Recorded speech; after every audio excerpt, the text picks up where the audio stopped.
for better and worse, AI makes that much more efficient. And I think that efficiency eventually is going to start compounding in a lot of really interesting ways. But it's hmm that process of exploration and tinkering and iteration that then uncovers what's the right thing to work on. And you'll know because it'll resonate with people or it'll just fall flat. As much as I think it's great for us to like idealize a perfect path from point A to point B, the nature of all of this is it's messy. But when you look at the net benefit in terms of technology and access and life altering technology that is now possible, it's harder to not be excited about the improvement to lives for everybody. This foot is not doing me any good. It's time to amputate. And so I went home and scheduled it.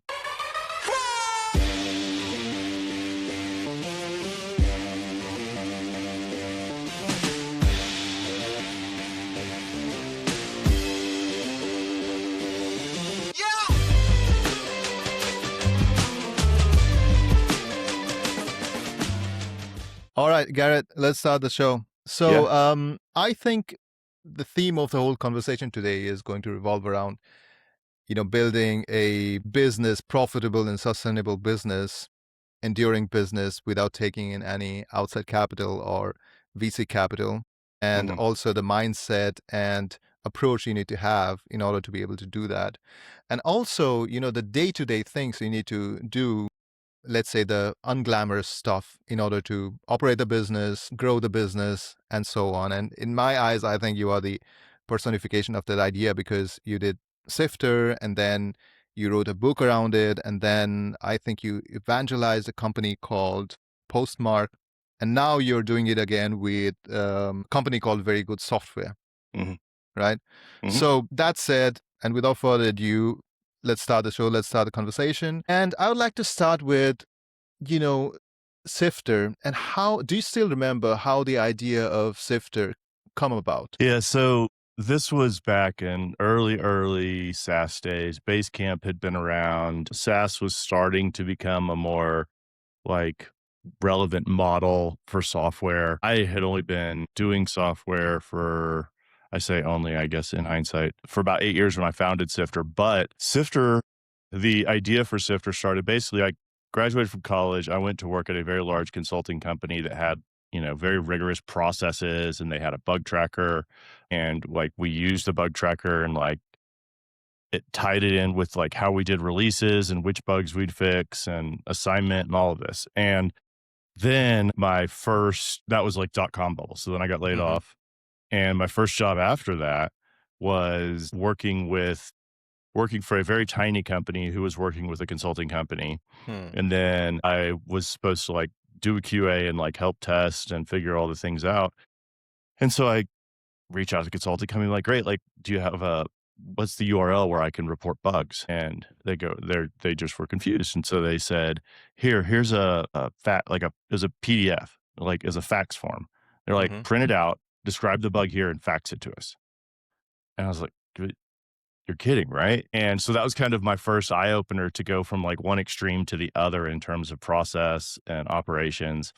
And so literally like within the first 2 years of being in the professional software world hmm and realizing how few places had proper bug trackers, that just kind of planted the seed. And so it was an hmm idea that was in the back of my head from then on. And so then fast forward a little bit and I'm working for a medium-sized consulting company. And so I kind of help drive process and some of the QA stuff. And so we try bug tracker after bug tracker, bug tracker.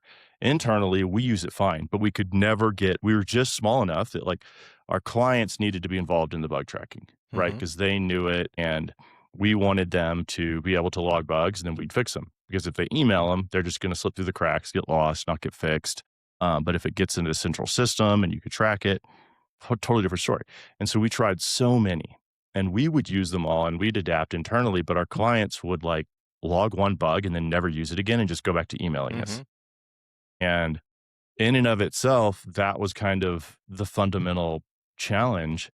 And so all along, I was like, really all we need is a bug tracker that our clients will use. Doesn't matter hmm if it has all the bells and whistles or all the features. It just needs to be simple enough that our clients don't log in and then run away scared. And so that for years and years and years, I would just sketch in notebooks and like ideas, and it just was kind of percolating and like just simmering. And so that's really where it all came from, was just, to me, for our needs and for plenty of other equally sized companies, it was not a matter of what's the fanciest bug tracker that can do everything and track everything and do all this. It's like, what's a bug tracker where our non-technical customers will Hmm. actively log in and use it and participate with us so that we can make sure things don't slip through the cracks and they can actually get fixed and addressed. And, it's one of those things that, I mean, it's, in hindsight, it's not really that shocking. I mean, it's shocking that more people hadn't thought that way, I guess.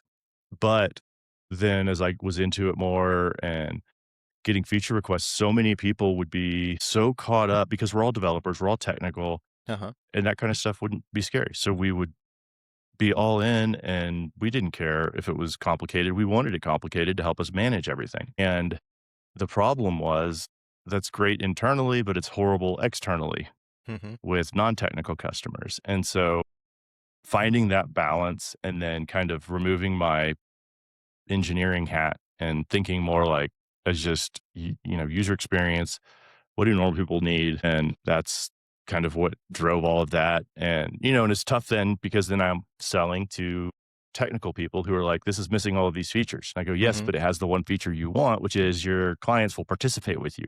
Yeah. And they're like, yeah, whatever, that's not important. And so it was difficult to sell that. Like, so a lot of people got it and a lot of people didn't. Some people kind of got it, but that's where all of that kind of came from. And was there any particular moment in time that pushed you to just pull the trigger and say, "All right, I'm not working for anyone else. I'm just going to start the company with the idea I have." So yes and no. I mean, like I said, I've been sketching forever and I had been starting just for fun. Like, I had Hmm. no initial desire to really build it, but I enjoyed design and I wanted that like client free, no boundaries, no constraints design. And so I just started designing ideas and sharing them on my blog with like Hmm. screenshots and mock-ups. And I started, people would reach out and they're like, are you actually going to build this? What's the story? Like, I don't know. I hadn't thought about it because at that Hmm. point I had been basically a front end developer with some back end experience and a lot of like user research experience. So like recording people as they stumble through a website, observing and seeing what trips them up so that you can improve Hmm. it and that kind of stuff. And I didn't have any kind of, server administration or any of that experience. So that to me was terrifying. And let alone that this is way before Stripe. So Hmm. like authorize.net was the only payment options around. And that was Right. terrifying. I talked to plenty of people about that. SSL, I had no idea about SSL. I mean, I knew it existed and I knew I needed it. But like to me, again, that was something that was just complicated and confusing. And so I would have liked to, but I was terrified of it. But then the company I was working for got acquired by a much bigger company with draconian employment agreements and all that. And Hmm. it came time to like, okay, sign this employment agreement or you're out of a job. And the thing was that like I had just enough momentum built with Sifter and the ideas. I don't think it even had a name at that point, and enough people had expressed interest. I was like, well, maybe I'm onto something here. And of course, they're like, we own everything. You can't have any side projects. You're Yeah. ours.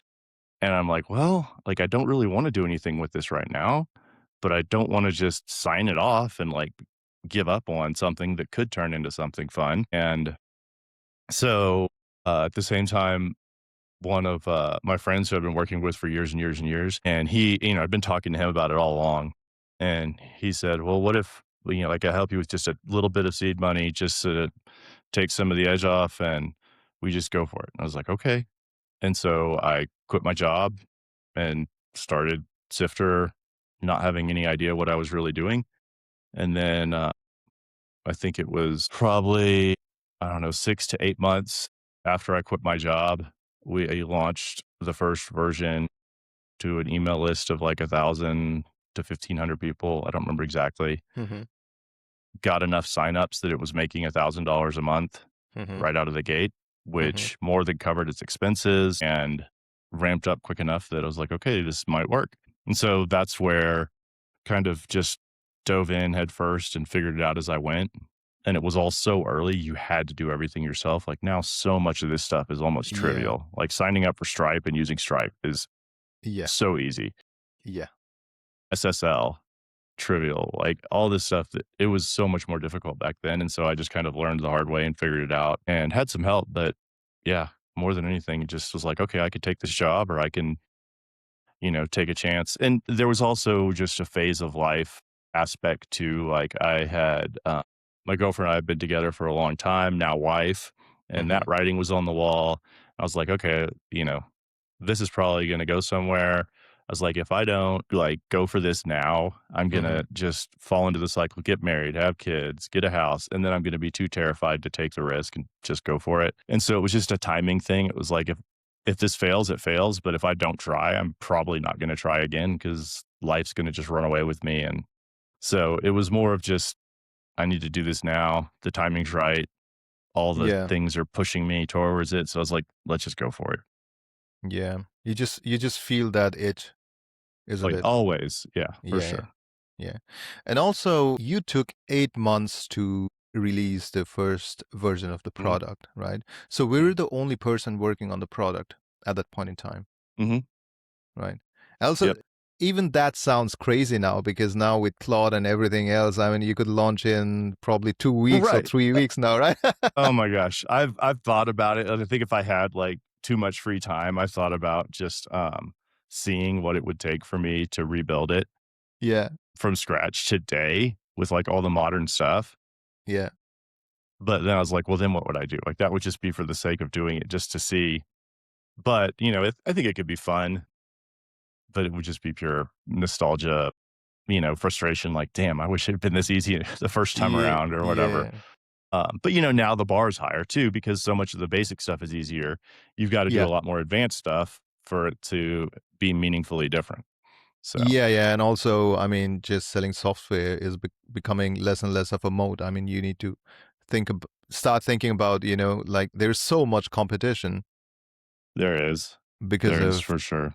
Claude and everything else. You don't need to code to build anything, especially in the Well, software space. there's still so the way I've been thinking about it with AI is it's an amplifier. So if you Hmm. know what you're doing, it will amplify your ability to do that faster and better. Hmm. But if you don't know what you're doing, all it's going to do is amplify your ability to create a big mess and not something that's sustainable. And so a lot of that comes from, it's the standard computer science and product problems of like, how do you name something? How do you structure this code so it's maintainable? Because AI, as good as it is at a lot of things, it still needs a ton of babysitting to do things right and do things with an eye towards the future because it'll Hmm. solve a problem Hmm. and it will solve the problem in the simplest, most efficient way possible for that problem, regardless of Hmm. any external context. And so you've got to really steer it and say, okay, don't run off and get tunnel vision. Like Hmm. this is one little piece of a bigger puzzle of like, here's what we're building. And that requires just a lot of constant attention. So if you haven't kind of been through all of that, it's so easy to have too much faith in it. And so at the same time, though, I think if you're deliberate and you really are interested in it and want to learn about it, there's never been a better, faster, easier time to learn anything you want and to Yeah. understand, whether it's software or anything else. And like for me, I got a degree in computer science. And Hmm. so at the time I chose that degree, it was I like computers. Computers look like there's something going on. This will be a cool career or whatever. And I, at that point, had no idea that there was a difference between computer science and software engineering. And I just had no clue. And Yeah. then, really, after life went on, it's like software engineering, that's what I enjoy the logistics, the operations. But I never got that in college or even any Hmm. exposure to it in college. Like, I don't even think I used version control until my first job out of college. And I had no clue how to use it.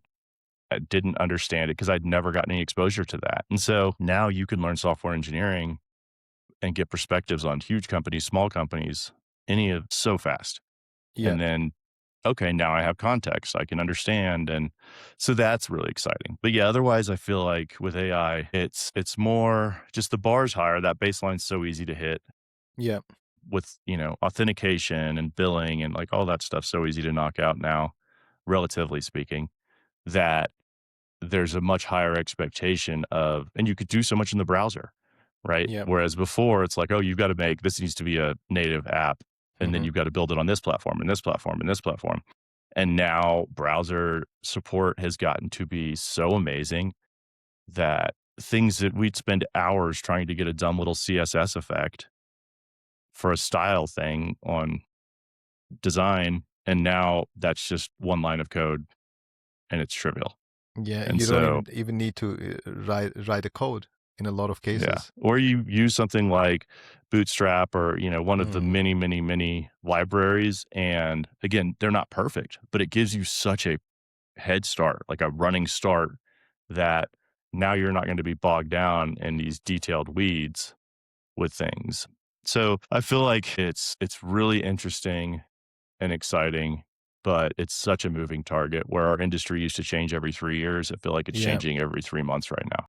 Yeah, especially with things like lovable and vibe coding and everything. I mean, I've tried to build just for the sake of it, although I'm not a programmer, I'm not a software engineer. I just try to Mhm. build a website and stuff like that. I mean, a generic website will just build in like minutes, right? But it gets tougher once you start, trying to like make the parts of it the way exactly the way you want it. Then it starts consuming time. But just the backbone, the skeleton of it, the basic stuff. I mean, it's so easy.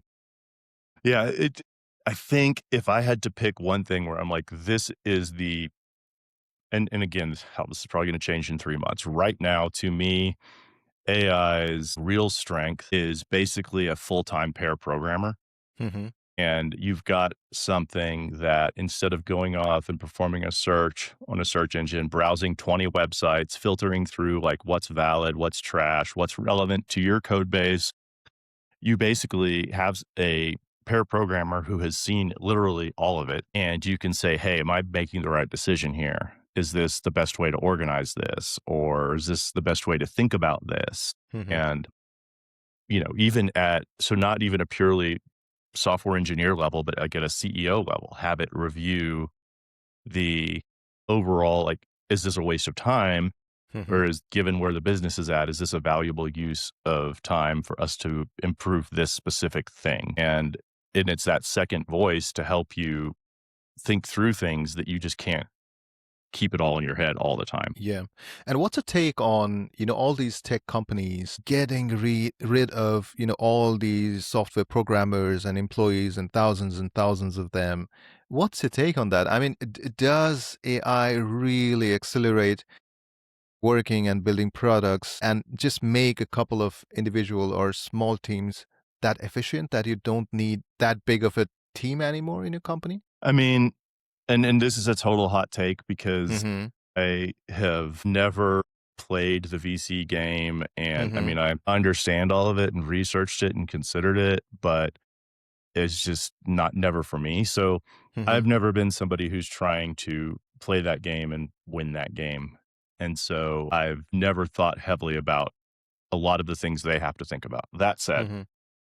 the entrepreneur in me feels like what's going to happen is AI is going to be transformational. It's going to help, but it's probably not going to settle into what it's ultimately going to be for probably at least a year or two still. And in the meantime, these companies are kind of getting overexcited and thinking, hey, we can cut our head count and still ship and all of this. And my gut and my kind of hope slash dream is these companies are going to lay off all of these people.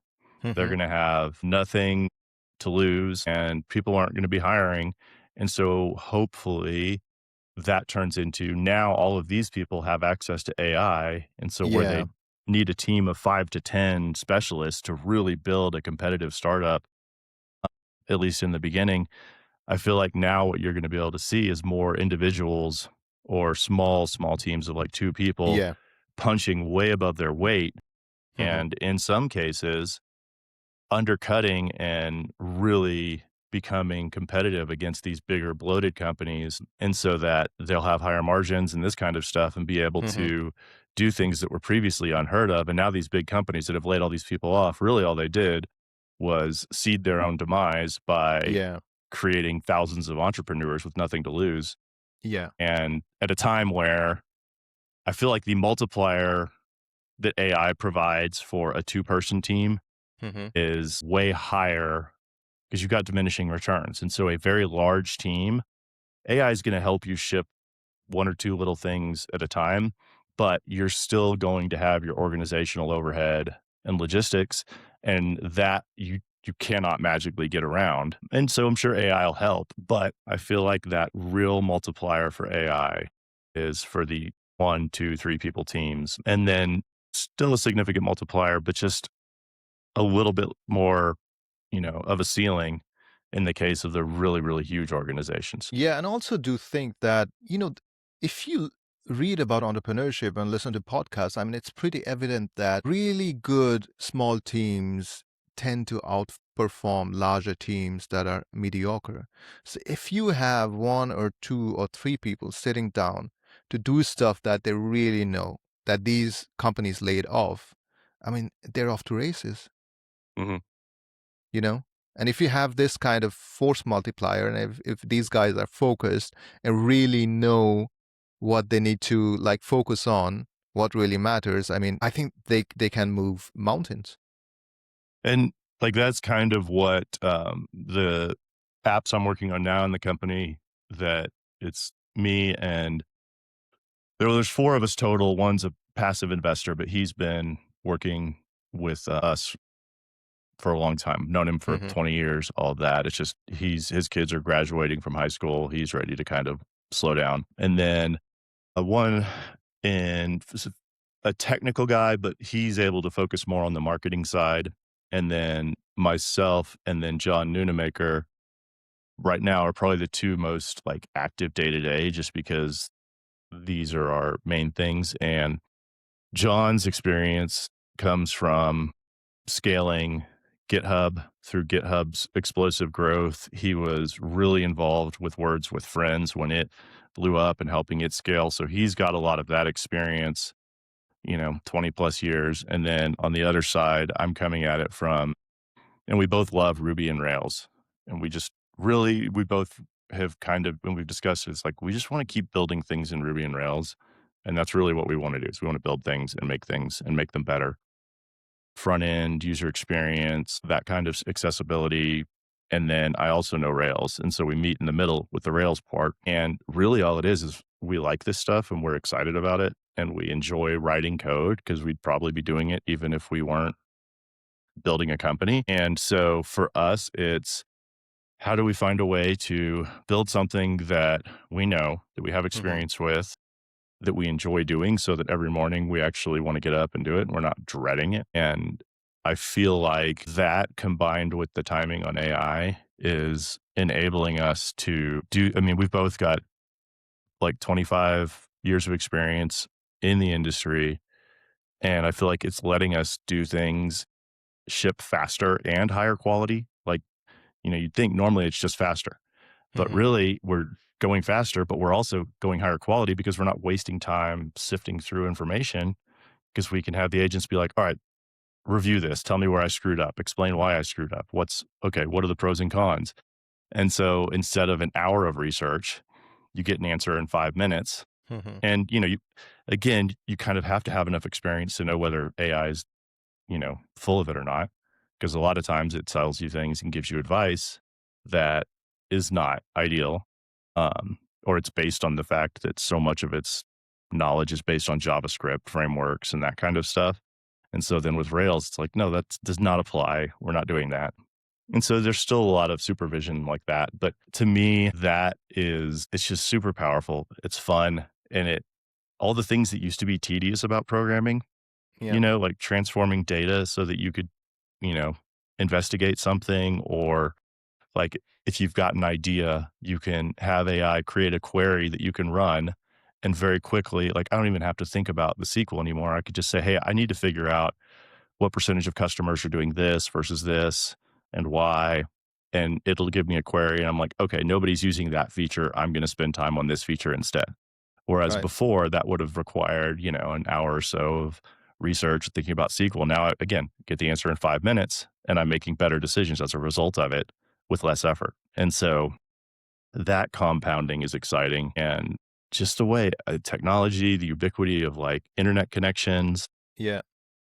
and, as much as I don't personally care for Elon, Starlink obviously has its own challenges in terms of, affecting the night sky, and there's all sorts of problems there. At the same time, I feel like increased availability of human connection anywhere on the planet at any time is going to be its own really, really Yeah. powerful tool. And although, too, I just read he wants to launch another 100,000 satellites to 100x the bandwidth. And like, okay, you know, it's it's something. But just so many things are intersecting right now in interesting ways that I feel like we're going to, in the next 5 years, see this huge explosion of really innovative new ideas with the web and, just so many cool things that we can do now. It's exciting Yeah. to me. Yeah. Yeah. Yeah. I think.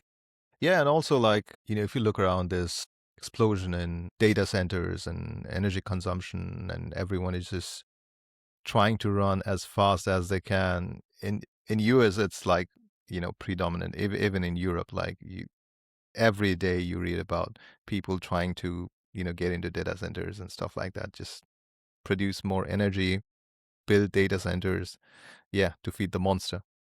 Yeah, I mean, all of that is way above my pay grade in terms of, big picture stuff. That stuff to me is one of those things that similar to AI, like it's simultaneously terrifying Hmm. and exciting.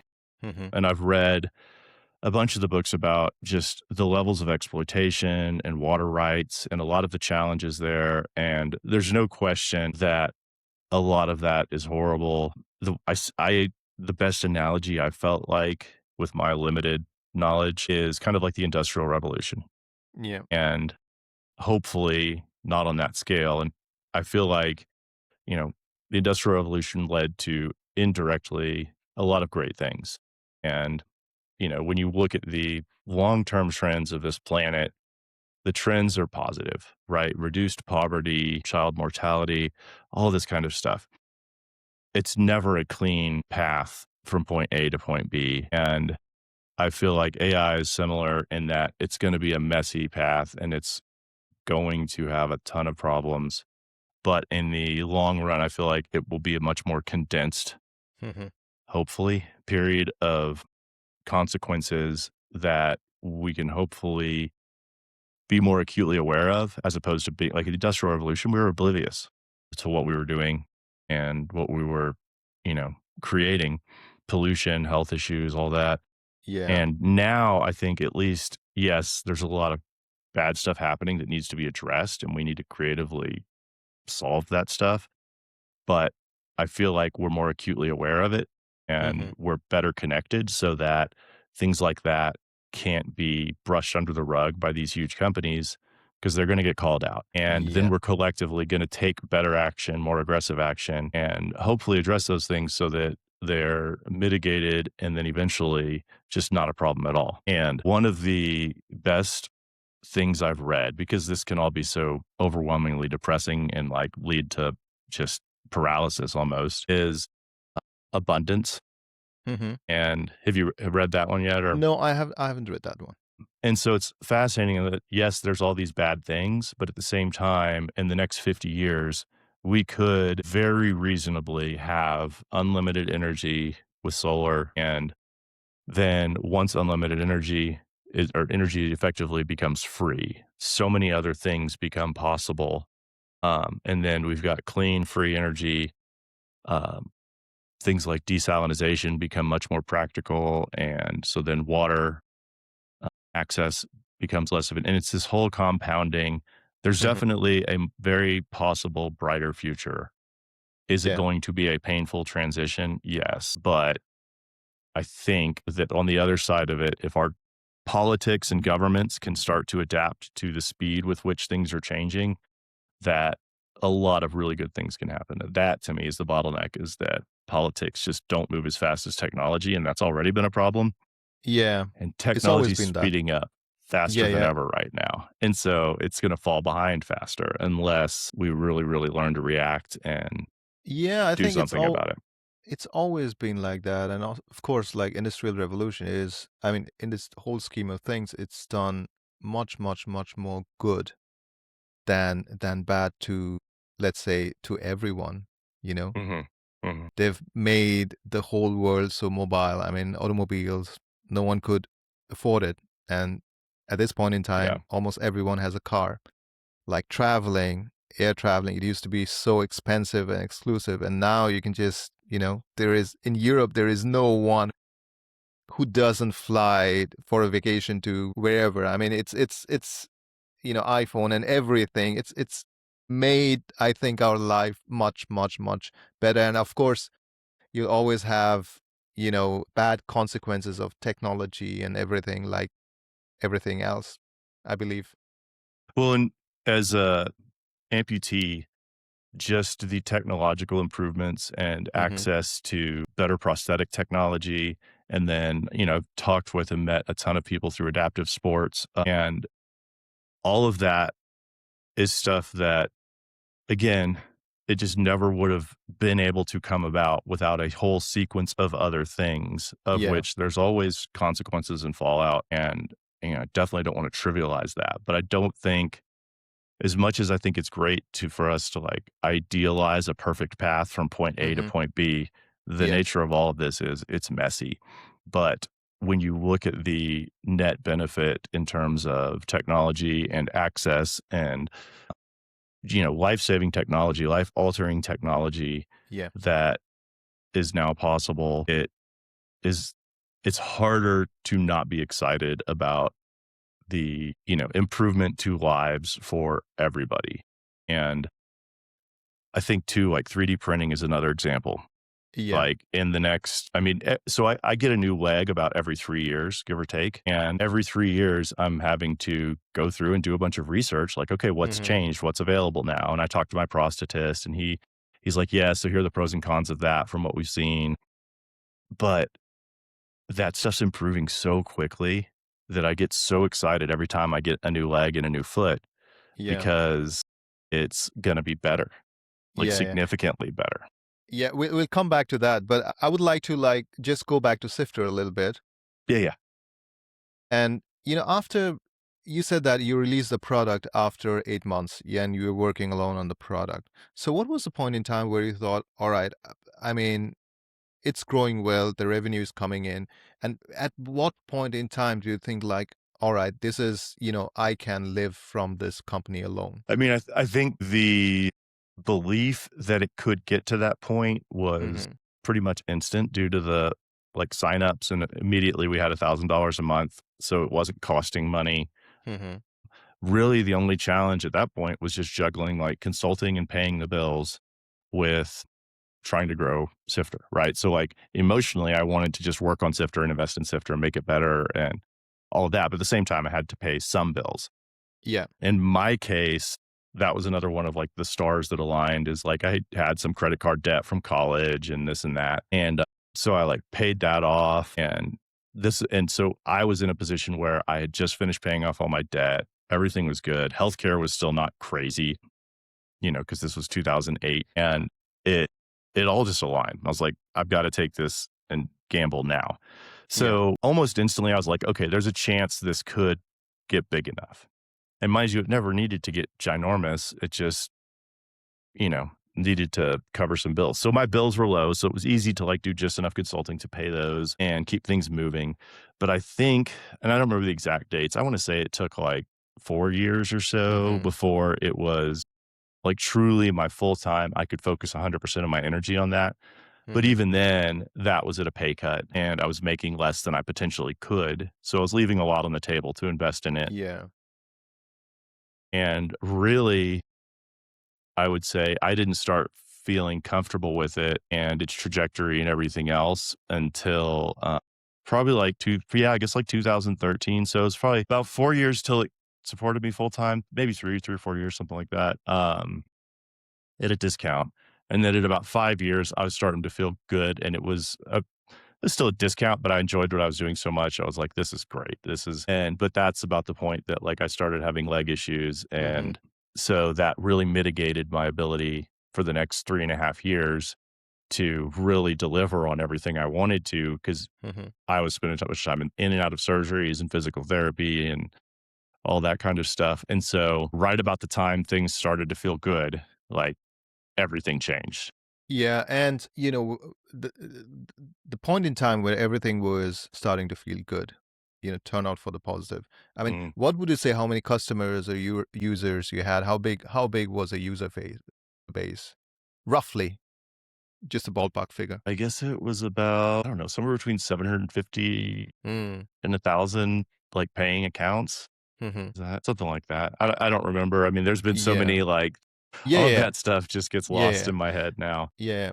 That's perfectly fine. And I mean, what are some of the lessons you learned during that time when you were, trying to grow the number of users? I mean, a lot of it, golly, it's so hard to just, like, narrow it down to a couple Mm. things, but I think in hindsight, and this is stuff that, like, we're now heavily applying to what we're doing, and so I feel like these are the things that stuck with me the most. Mhm. One is to basically, and it's funny because I just got an email from somebody the other day who, I forgot what they were reading, but they're like, "It sounds like you still do, you and John both do a lot of customer support, and, Mhm. like, most founders try to get out of that." And I'm like, "Are you kidding? Like, that's our gold mine." We talk to people, and we interact with them, and we respond as quickly as we can, and we're really transparent. It's like, yeah, we don't have that feature, but we really want to, but we've got a lot of other stuff we've got to do, to improve the infrastructure so it can handle that, or, whatever it is. And to me, those relationships that get built over customer support, especially these days, like, which is really unfortunate that the bar is so low for customer support, Yeah. that we could really phone it in and still be way better. I, personally, that's the most fun thing to do, is for somebody to email and say they have a problem. Either it's a bug, or they're like, "Hey, what about this idea? I could really use this. It would help me. Here's how." And then later that week, we ship it, and they've got it, and it saves them time, and it benefits every single other customer on the platform too. Like, that's just a fun, fulfilling cycle to repeatedly go through. And so to me, being on the front lines with customers in software is huge. I mean, absolutely, like, absolutely critical. Being able to also be the person who's going to deliver that feature for them Mhm. and have that conversation with them, right? So that they're not playing a game of telephone. They're talking right to the person who's going to go try and make things better for them. That has been our superpower, I feel like. And I mean, it's not unique. You just have to want to do that. And a lot of people don't Yeah. want to do that. And there's times where support isn't fun.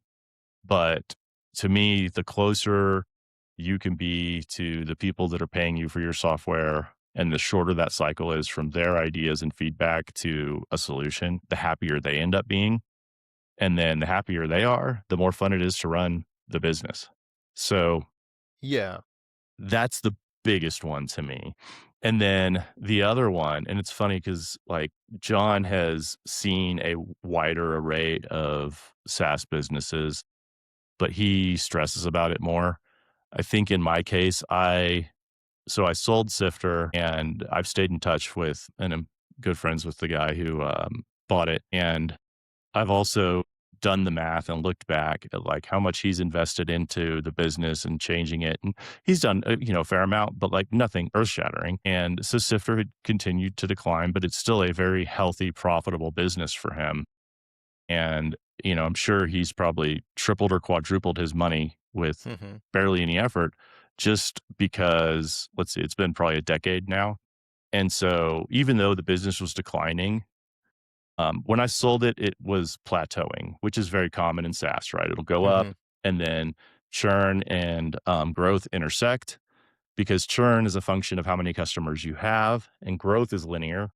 And Mhm. so they inevitably intersect, and then you've got to do something to reduce churn or increase growth. And for me with Sifter, churn wasn't a huge issue. And so, and this is a long walk, but I'm getting there. So it had stagnated. And it then obviously for the last 10 years, it's been declining. He hasn't been able to completely turn it around. And not that he couldn't have, but he had other business he was running and they were more lucrative and doing better. And so Hmm. they got more of the resources. So I totally get that. But now having looked back at 10 years and basically thinking like, oh my gosh, if just held on to the business and just started something else or whatever it was, like it would have been fine. So like when we acquired Fireside from my client, it was in decline for sure. Hmm. And it still is. We've definitely slowed it down and we've almost leveled it out. And so we can start growing. But in the grand scheme of thing with SaaS, as long as you're providing good customer support and not neglecting a product and you're Hmm. investing in it and taking care of customers, you have like, and as long as the churn isn't mind boggling, right? Like the churn has to be reasonable. If you're seeing 10% churn every month, like that's not going to be viable. Hmm. But as long as the churn is reasonable, you have such a long runway to turn things around safely. Like, I used to feel a lot more stressed and anxious and like have a sense of urgency with Sifter. And now with Fireside, I'm like, you know what? The money's going to be there. It's going to pay for itself. It's fine. It's doing fine. We can see we're improving it and the churn's reducing, the growth is increasing or not. All the good signs are improving. Right. And so now instead of none of it's coming from a place of fear, I mean, there's some little bit of like, fear in terms of I want to make a good product. I want people to enjoy it. I want it to Yeah. be reliable and safe and secure. But most of what we're doing now is coming from a place of excitement about like, and that a lot of that comes back to listening to the customers. And so we Yeah. know we've got plenty of time. It's not like the business is going to implode or fall apart or run out of money. And so instead of constantly sweating it, it's just we put our nose down and we just ship as regularly as we can and try to do things that directly help customers and make sure they see it and that they know that we're like deeply invested and want to do things right and like make their lives better. We've got plenty of time and we just keep doing it and doing it and doing it. And over time, eventually it turns. Like there's never a magical moment. It's Yeah. all a game of math with churn and growth. And as long as you just really keep trying and talking to customers, eventually, Yeah. like it's very difficult for it not to become like a highly viable, highly profitable business because you're doing the right things, but it's Yeah. Yeah. it's a grind, and it's Yeah. tough to not get that immediate dopamine hit every week of like, "Look, we're growing, we're growing, we're growing." And so to us, it's been super exciting and fun, and we just like I said, we just wanna write code and ship things and learn and grow and challenge ourselves, and we've created this little microcosm of Yeah. a work environment for us to do that. Yeah. And with Sifter, what was your decision for selling it? Why did you decide to sell it? Just at the point that when everything was, starting to turn out for the good. So my started Sifter in 2008, or we Hmm. launched in 2008. I had a minor surgery in 2013, and that's the surgery that kind of started things. And then the next 3.5 years were a lot more surgeries and salvage attempts for my foot. And at about, I guess it was probably, I don't know, 2.5 years in. Hmm. And I mean, I was spending so much time in physical therapy and in and out of Hmm. surgeries, and I wasn't giving Sifter like everything I wanted to give it. And I knew I couldn't. Right. And that I hadn't decided to, I mean, in my head, I think I had decided to amputate, but the doctors would actively keep talking me out of it. And so I think it was about 2.5 years. It's like, okay, I can't do both of these as well as I want. And I can't run a business and run my recovery in a way that feels good. And then the idealist in me too had this deep sense of obligation to customers, which in hindsight, this kind of backfired. But I was like, I can't give it the attention it wants. Like, Hmm. I need to find it a good home. And once I found out that was possible, it was like, okay, that's the right thing to do. And so I sold it. And JD was the buyer. He ended up buying multiple other apps too. And so Sifter definitely got a fair amount of attention, but I think had I stuck with Sifter, it would have gotten much more attention over the last 10 years. Right. And, that's not a slight to JD. He had other businesses and he's juggling and like that. You've got to make those decisions. So Hmm. I totally get it. But I think in hindsight, if I had been able to stomach a couple years of like Hardship. lower speed Hmm. progress, Yeah. that once I came out of it and could focus more on the business, it would have been um, the right thing. But like, that's not to say I regret it. It's just in hindsight, I think either outcome would have been fine. I think at the time, facing amputation and not knowing like what the future would look like. Well, and then there's the whole self employment insurance situation here in the United States. And like, that was terrifying because I was like, I have no idea. I don't So understand what this is how going to how cost does that me. work? How does that work in the States? So thankfully, these days, currently, it's improved. Historically, if you let's see, this I guess would be before, I don't know what, 2012. Basically, before 2012, if you didn't work for a company Hmm. and you went and got health insurance for yourself, pre-existing conditions wouldn't be covered. So, like in my case, an amputation wouldn't have been covered because it was pre-existing. Okay, And but before the problems with your leg started, did you have an insurance or did you yeah, not yeah, I have had any health kind of? insurance, but I All was right. young enough and healthy enough that it was Yeah.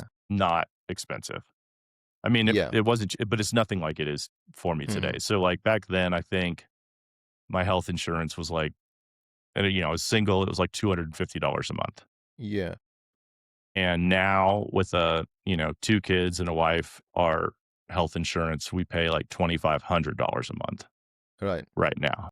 And I would say that the coverage is arguably worse Hmm. for what we're paying, and so it's definitely just a terrifying thing. And then thankfully, pre-existing conditions all got Obamacare came along and cleaned up a lot of the problems with United States health insurance, not all of them, but some of them.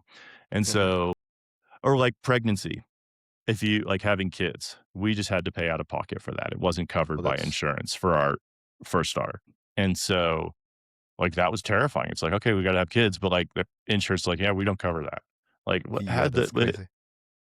and so there's just a lot of things like that, and it's more the unknowns, and so for me, it was like, I'm facing all these unknowns and financials, like, I need to just go get a job that has health insurance and has coverage, and I knew enough people in the industry, and I reached out to Chris and Natalie, who at the time were running Postmark and Hmm. Beanstalk, and we use Postmark for Sifter, and Postmark was always like my favorite SaaS product I ever used. Like it Hmm. was just great. So I was like, hey, if I were to sell Sifter, would y'all have a spot for me over there?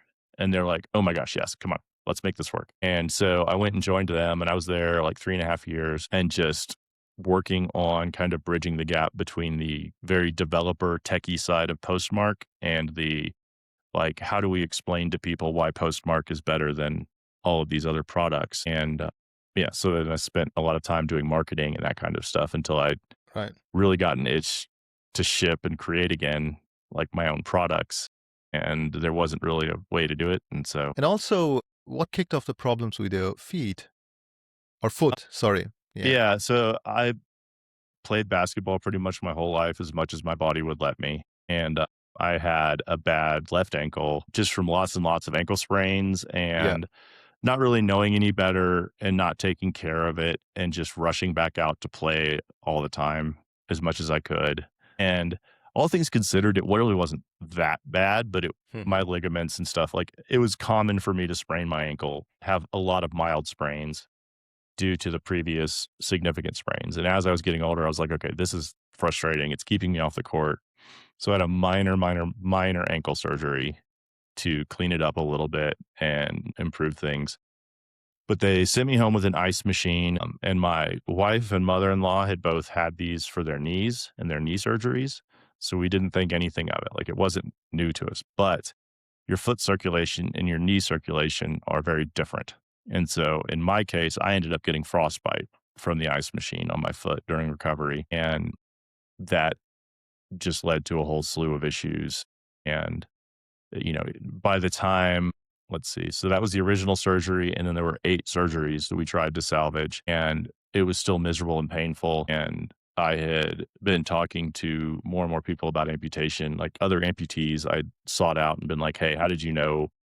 And then, yeah, I mean, I was ready to amputate pretty quick, but the doctors do a real good job talking you out of it because it is so permanent. But in hindsight, I have no regrets. Well, I say that one regret, which is I should have just done it right away.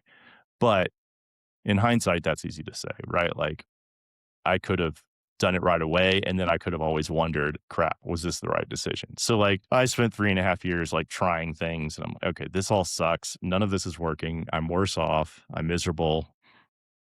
And then finally I was actually um, on vacation with the family and it was a skiing vacation. No, so I snowboarded and I had an ankle fusion. I could barely slide down like a green.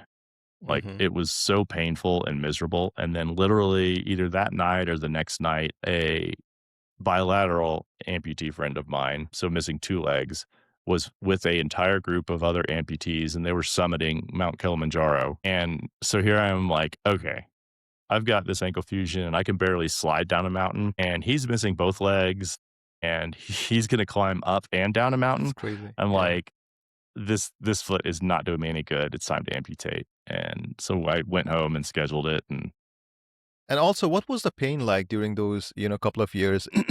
Was it like so debilitating that, you couldn't function during your day to day? Or was it more during, when you played basketball or no, you no, were no, out no. It was skiing and once stuff like that? once the surgery went wrong, it was basically 3.5 years of pain. Okay. And so, and this was all too like during like deep in the opioid crisis. And so, I mean, I had all sorts of wonderful painkillers, but I was really hesitant to take them. So you And didn't so, take any well, painkillers? no, I did. I did. Don't get me wrong. But Yeah. I would really try to like tough it out. And Hmm. so the problem then was, and this is where like, luckily Sifter ran itself pretty much. So all I need to do was like answer support requests, do some basic stuff.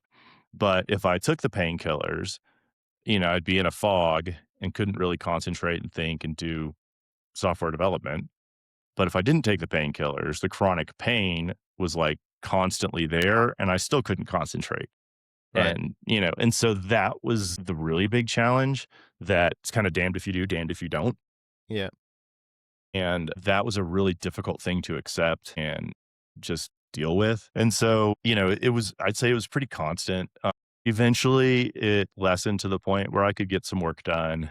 But at the point that I decided to amputate, like if I walked a mile, e- half a mile, 3/4 of a mile, Hmm. my ankle fusion, my foot was just throbbing in pain and I'd like Okay. have to sit down. So like even to walk to the park with my kids, like I'd get to the park and I couldn't even, I'm like, I just got to sit down. Y'all go play. I'm just going to sit here and like build up so we can walk home. That was just kind of the biggest frustrating thing. I was like, this is so dumb. I've gone through all of this and I can barely walk without being complete. And I will take like significant brief pain over mild chronic pain any day.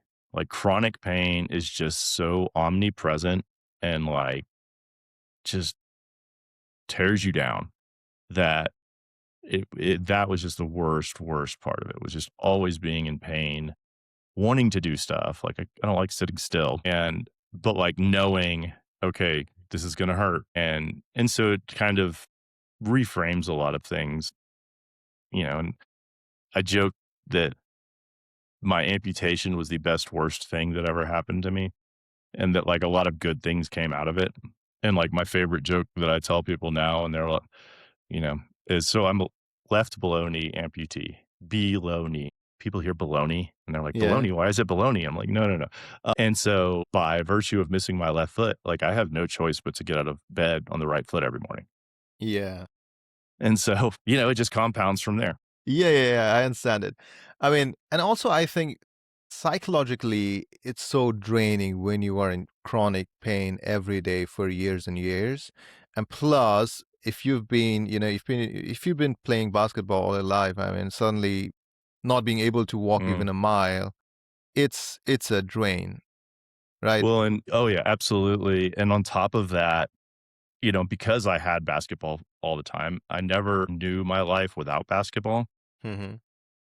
but there was I don't know, this is during my ankle fusion, so when I, like, definitely was doing less and was, "Okay, I'm gonna try I wanna try biking again." Like, I Mhm. biked a ton as a kid, and within, like, 2 weeks of me just going mountain biking, like, a couple times a week, my wife was like, "Oh my gosh, you're back to normal."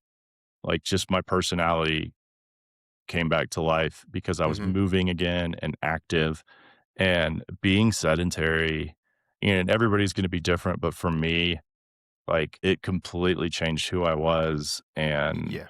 and mind you, not like at no point through any of this, like, have I ever been like, "Woe is me, everybody feels sorry for me." Like, to me, it's like, "Okay, this is just a challenge, I'm just gonna go through it, and, like, I've Yeah. gotta face it. I can't change it, so I'm gonna navigate it." So it's not like I was, wallowing in self-pity in bed, Mhm. but I just didn't have my energy and excitement and that kind of, let's go get it. Like, let's go do things. I just was a little Yeah. more defeated and a little slower. But just getting moving again was a game changer for me. And so, like, now in hindsight, it's almost, and I mean, none of this is rocket science. This has all been Yeah. established. Movement is like one of the best things, like getting outside, going on a walk. Like, it doesn't even have Right. to be extreme sports movement. It's Yeah. just active, consistent movement. And now it's so clear the difference it makes for me that it's just like really what I should have done is just amputated right away and just found a way to keep moving, keep Yeah, moving, it right? Like, sounds so crazy though. I mean, for someone who's never had that kind of problem, who's right, right. and for someone who's never had anyone in the family who has gone through that stuff, I mean, it sounds kind of crazy. So how was the decision making process like in your family? Like, probably you talked it out. I think you had been thinking about it for a couple of years, right? And talking about Oh, it for yeah, a yeah. couple of years till you finally I did it. the I want to say it was like my third surgery, third or fourth, and it didn't go exactly as planned. Like, nothing like super dramatic, but it's like, all right, Hmm. we got to try again. And so that was the first time I looked at my doctor and I'm like, "Okay, doc, look." And they're taking like chunks of my thigh to use and like graft onto my like muscle too, not just skin tissue, but like because I Uh-huh. had exposed tendons and so like a chunk of my thigh and then stapling it to my foot and like connecting blood vessels so it would have blood flow. And so like a serious, 10-hour surgery. And I was like, all right, doc, like, at what point are we throwing good money after bad? Like, I'm Hmm. ready. Like, should we be talking about amputation and not keep trying this over and over? And his response was the like most doctorly response, but in hindsight, like, how the hell do you say that to somebody? He goes, "Don't worry, there's plenty of parts on your body I can take grafts from." I'm like, I don't want to hear that you have enough, you could try this forever. Like, I Yeah. could go all day. Like, no, like, this is, and so anyways, I Yeah. went through with it and gave it a lot more time. But like at 3 months, I had done my research because Hmm. I very quickly was like, okay, what's the worst outcome here? Probably amputation. And I researched the hell out of it Hmm. immediately. Like, probably from, I don't know, after the first week, once I was like through it and in it, I'm like, okay, what does this all really mean? What's the worst case scenario? And then I was like, okay, amputation. I'm like, you know what? I read about it. I read books by amputees. I'm like, if that's the worst case scenario, I can handle it. And Yeah. so I think he was like, holy crap, you're really quick on the draw here to start talking about amputation. And I'm Hmm. like, well, I just don't want to waste a bunch of time, which, again, was it a waste of time or did it give me peace of mind? I don't know. But I was ready at 3 months, but then it took ultimately 3.5 years of Hmm. like appeasing doctors and making them happy that we had tried everything. And but even then, like, because I talked to so many doctors and surgeons at that point, some of them were like, "No, I'm not. I won't amputate for you. You'll have to find somebody else to do it." They're like, "I'll give you another ankle fusion. We can fuse a different joint." And I'm like, "No, I don't want to keep doing things." And so I had to go find a surgeon that was more comfortable with it and understood, and then just move forward. But yeah, I mean, I was ready really quick. Right. And why were, your normal doctors or surgeons not comfortable with the idea of amputating something? Is there something related to their So job, or do they have kind to of it's try it's it's everything else first it's before they say nuanced, yes? and I'm not obviously an orthopedic surgeon myself, so I can't Mhm. speak to like what truly it is. But my understanding, and from talking to them and talking to others and talking to friends who are surgeons, for them, because they fix things, they repair things, they make a foot work again, and so for them, amputation is like surrendering, Yeah, kind of, kind of and giving just up. saying like, I'm not capable of this, I'm not good enough, or Hmm. and so they'll try all day long to fix something. But then for it definitely was much more difficult for them to say like, "Okay, yeah, let's move on." And then the flip side is because their specialty is repairing things, most of them don't regularly perform amputations, Mhm. and so it's not a procedure that's in their wheelhouse. And so they're hesitant because of that as well. And so for me, the route that ended up like, the way everything played out was instead, because they were all being difficult enough about amputation, instead I went and met with prosthetists directly and asked them, if they how their patient outcomes were and like because 'cause they're the ones who see what people the surgeons, like even the surgeon that performed my amputation, I saw him once Mhm. after my amputation. He has no idea what I'm doing today, what I'm capable of, but the prosthetists work with those patients for the rest of their lives. And so I went and talked to the prosthetist. I'm like, will I be able to do anything? Will I be able to play basketball still? Will I be able to, you know, whatever it is? And they're like, yeah, like we can introduce you to patients that do that now. And I'm like, wait a minute, really? And so then that removed a lot of the final bits of like hesitation and fear. Mhm. And so I just asked them, like, okay, well, you see all the amputees in the area based on like if you had to amputate tomorrow, who would you go see? And they gave me the name of somebody. It was actually a doctor I'd talked to briefly and Right. like early on, but hadn't chosen to go with at the time. And it turns out he deals with cancer patients. And so he's an orthopedic surgeon, but he frequently has a lot of cancer patients where amputation is the only option. So he had performed enough amputations and like seen enough of his patients after the fact. He's like, yes, I'm pretty confident you'll be better off and happier and, more fulfilled and all of that. And so it was like, cool, done deal. Let's do this. But it was a totally different, again, specialty. And then talking to the prosthetist and seeing patient outcomes and Mhm. that kind of thing is what really kind of helped turn all that around. So I think for orthopedic surgeons, they just, they want to fix it or they want to perform the surgeries that they're good at and they've Yeah. repeatedly practiced and that kind of thing. And so, and they were real honest, they would either say, like, look, I'm not ready to give up on this yet, Yeah. or, you know, they would say, I'm willing to perform the amputation, but in my recommendation, you'll be better off finding somebody who has performed more amputations and go see them. And so that's how it all kind of played out. Right. And after that, what were, first couple of weeks like? I mean, initially it's I don't know. I mean, it is exactly I had researched it so long, so it Yeah. was pretty anticlimactic, right? I just Yeah. wake up, my foot's gone, you know, and you take I want to say it's about 6 weeks until you get your first leg. Mhm. And even then, you only wear it about an hour a day. And then each week or so, you can wear it for a little bit longer, a little bit longer, a little bit longer until you progress. Mhm. But I feel like in my case, it was probably a year and a half before my leg like really started to feel like an afterthought in terms of Mhm. like pain or inconvenience and all of that. But yeah, the first few weeks, I had a wheelchair to get around the house and like a knee scooter, depending, and just made do. And then you think it was more than anything, it was a relief, and then just the anticipation of like, I can't wait to go get my leg, and like Yeah. looking forward to that. But even then, it's the way I describe it to people is like, you get a new pair of shoes and you've got to break in your shoes, right? Except when you get a new leg and prosthetic socket, the socket's breaking in your residual Mhm. limb because your limb is the thing that's going to give, not the carbon fiber.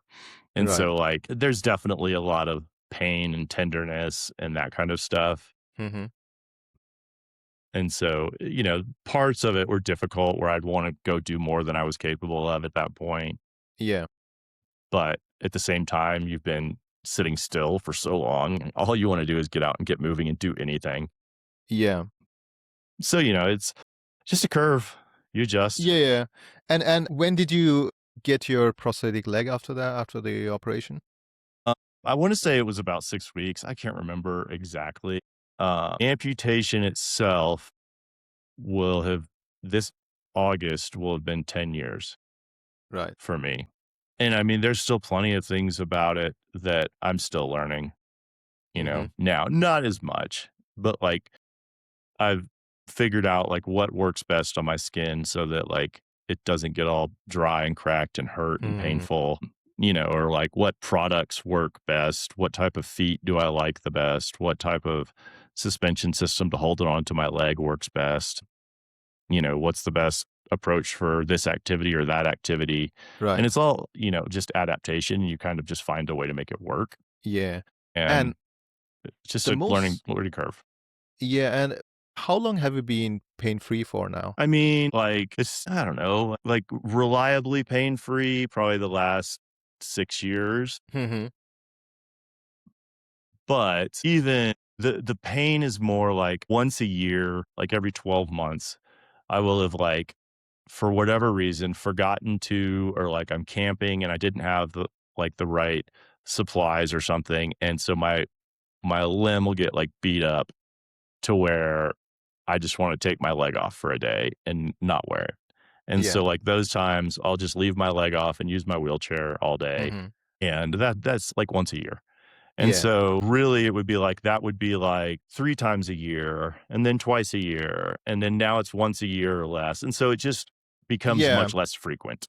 So it's not like a chronic pain that you experience every No, no, day, no. I day-to-day life. really outside of putting it on in the morning and taking it off at night or showering, whatever, I really barely think about it. I mean, there's little things like I can't bend my ankle. So, like, sometimes getting into a smaller car Mhm. or something, like, it doesn't fit because it doesn't like bend or tuck away. And so, Mhm. like, in those cases, I just take it off, Mhm. and it works. And apart from that, you do everything that you used to do, like play basketball and go for I a mean, yes and ride. no. I do. Basketball is a little different because I was at a very different level and that I just went off a cliff. Like basketball was, that's Off the was tip. my, yeah. I mean, it's just, well, I went from like literally kind of the best basketball shape I'd ever been in. I was dunking Mhm. again and like playing great. And then all of a sudden this happened and it was like, and it just ended. And it's my Yeah. jumping foot because I'm right handed. And Yeah. so I went from like playing competitive and all of that and playing really well to now I can't even jump. And it Hmm. changed my rhythm and everything because all of my muscle memory like had me all my footwork. So I'd like get to the hoop and I am on my left foot, but it can't jump.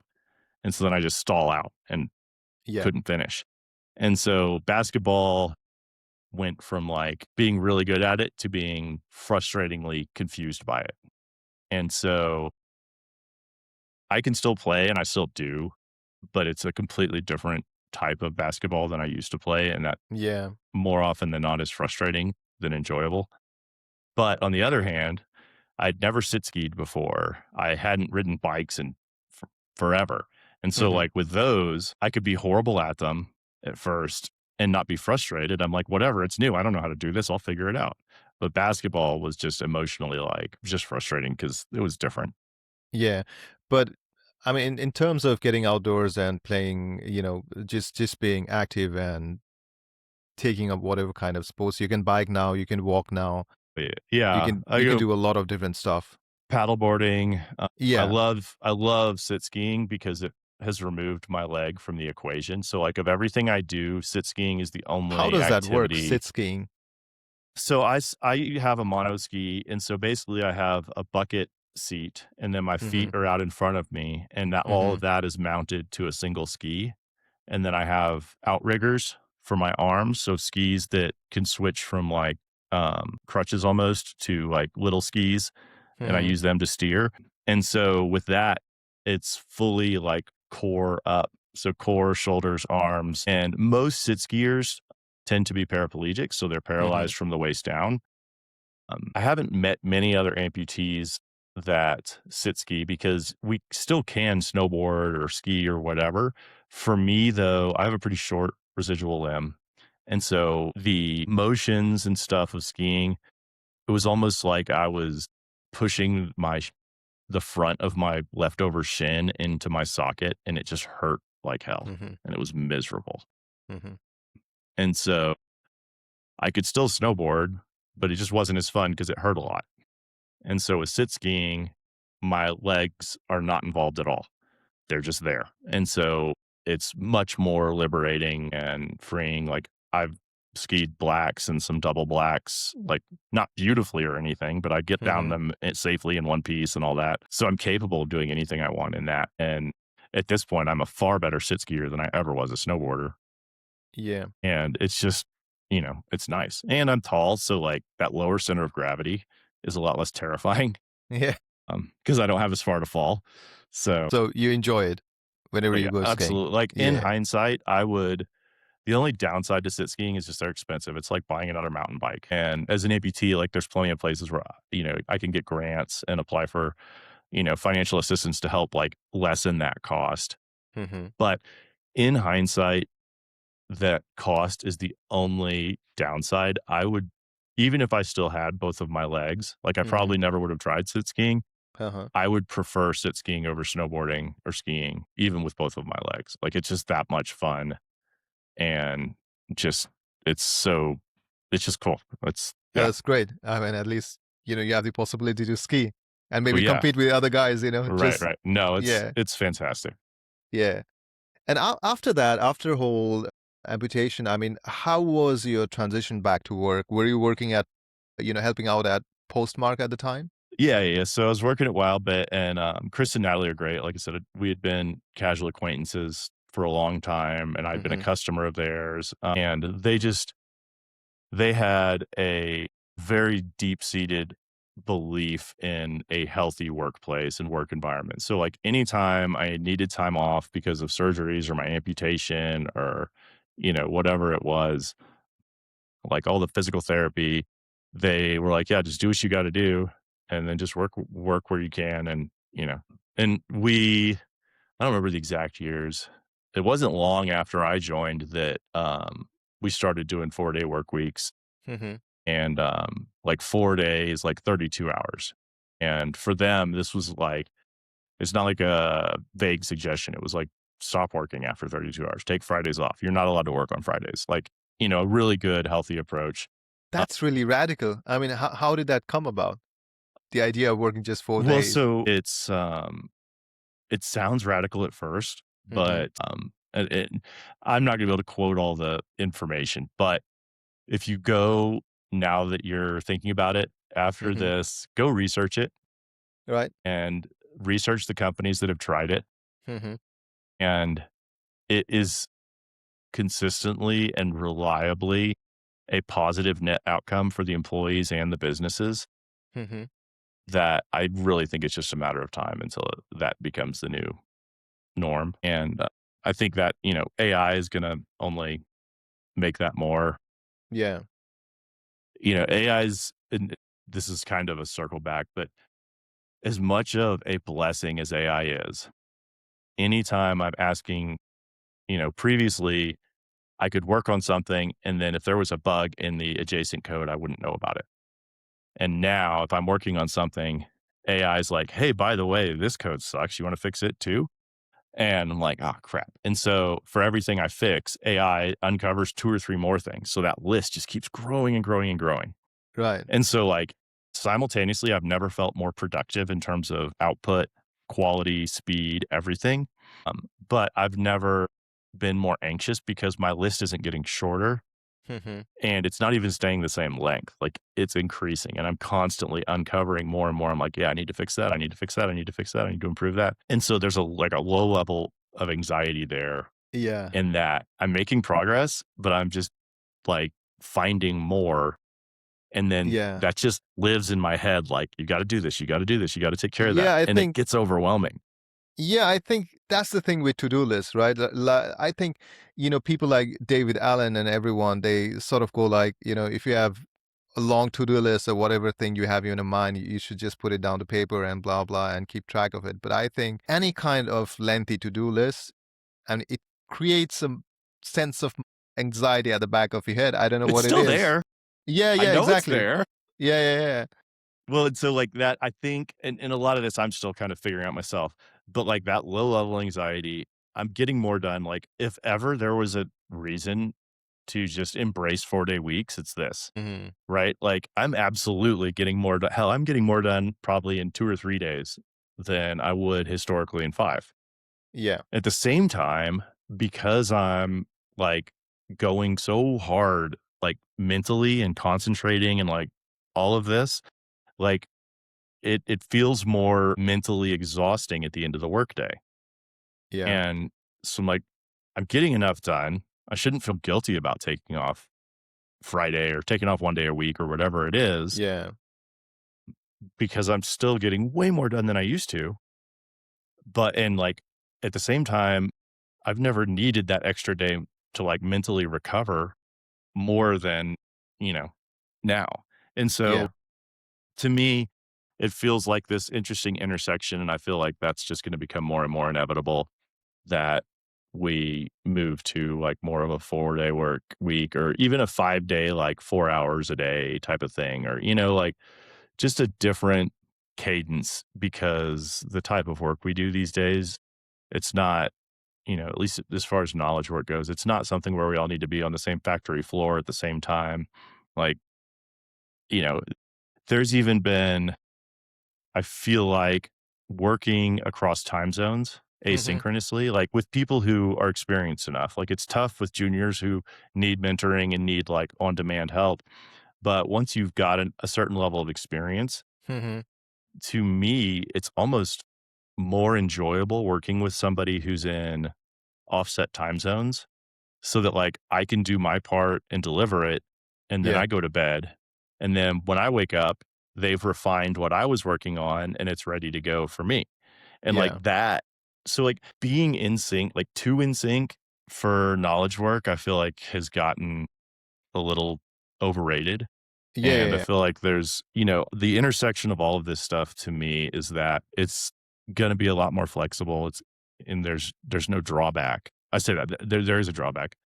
And it's like the drawback with getting Starlink and Starlink Mini. And like I can literally work anywhere, anytime now. Yeah, The problem is I can work anywhere, anytime. And so yeah, like if I get tempted to like go hack on something, I've got to have more self-control to not do that.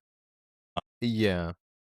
Well, And I think one of that's the the best challenge. things you can do is just get out, just go for a walk or whatever, get away from a device and stuff like that to just Oh yeah. shut down basically mentally. And also getting back to, being this thing of being at the office all the time. I also work remote and I have a feeling that when I work from home, I'm much more productive because in the office, there's so many interruptions, like people coming over to chat, which is nice, obviously. But at home, I just feel like I'm much more productive and focused. And I just get more done because no one is disturbing me, less interruptions, and I have my own rhythm and stuff like that. And I think as I've thought about all that stuff way too much, I think it's the biggest thing is that every person is different and every person's context is different and Hmm. every person's role is different. And so now, like, for instance, if you've got a chaotic home Hmm. because kids are home, like, so summertime and the school year, there's a Yeah. definite difference for me. And so there's that aspect. So for some people, they're like, I desperately need to get out of the house. But then you've got like introverts versus extroverts. And so, like, I have learned to be extroverted, like, and how to do that. But then I desperately need to like retreat and be Yeah. alone and quiet to recharge, like, desperately. Hmm. And so then you've got roles, the developer mindset and manager mindset, like, it's different. You're doing Yeah. different things. And so the managers want that and need that. And that's probably why they got into that role is they are a little more extroverted and want Yeah. that. Whereas like as a developer and being more introverted, it's like, I just want to be in front of my computer and concentrating and inside my own head. Hmm. And where's the best place for that to happen? And so you've got a bunch of different people coming at it from different perspectives. And there's pros and cons to all of it. Like, Yeah, yeah, there's definitely. definitely the camaraderie of like being there in person. So like so far, so my business partners are all in Indiana. Hmm. And I've gone to visit once and spent the week there and hung out. And I mean, I've known these guys for years and years and years. But I got to like catch up and see people I hadn't seen in a while. Um, and it's great. And I love it. But at the same time, I'm not gonna move to Indiana. Like Yeah, we live in the mountains and like we've very deliberately chose to live in the mountains and love it here. And so, but at the same time, like these are some of the best people I've ever worked with, the most enjoyable. Like we're all on the same page and like in similar phases of life and that kind of thing. And so, like, okay, I want to work with them and I want to live here.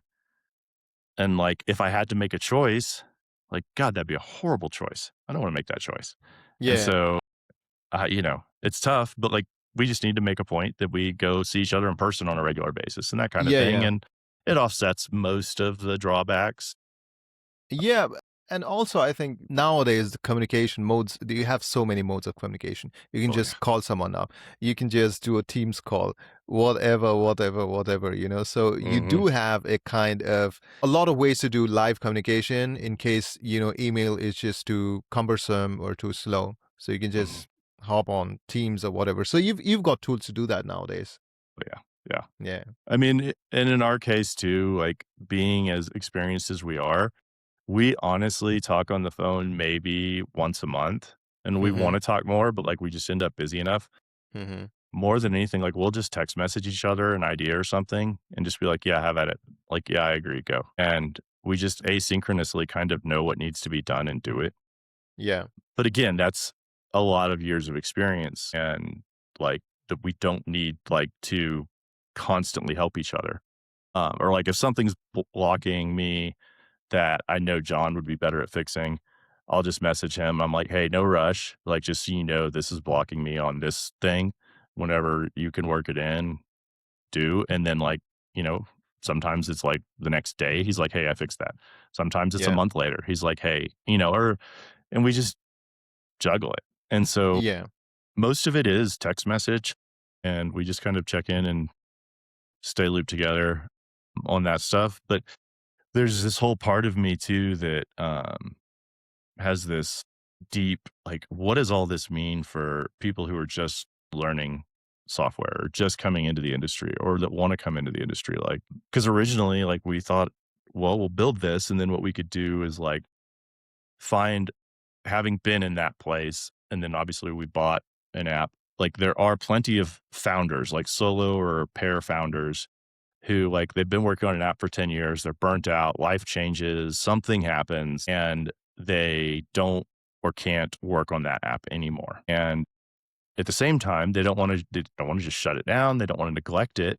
They feel some responsibility to their customers. So we're like, well, what if we could get to a point where we could buy these apps and instead of like doing the private equity game where they just milk it until it dies, instead we like revive it and then find junior people who want to get into software development and we help them learn how to run it so that it's almost like their own app. So like this, they're getting hands-on real world experience. It's not, you've got to start from scratch. It's here, let us show you how to run a small app and like find a way to where they can then like earn out that app and buy it and run it themselves and have their Mm-hmm. own app. And like, so, because to us, that just sounds incredibly fun.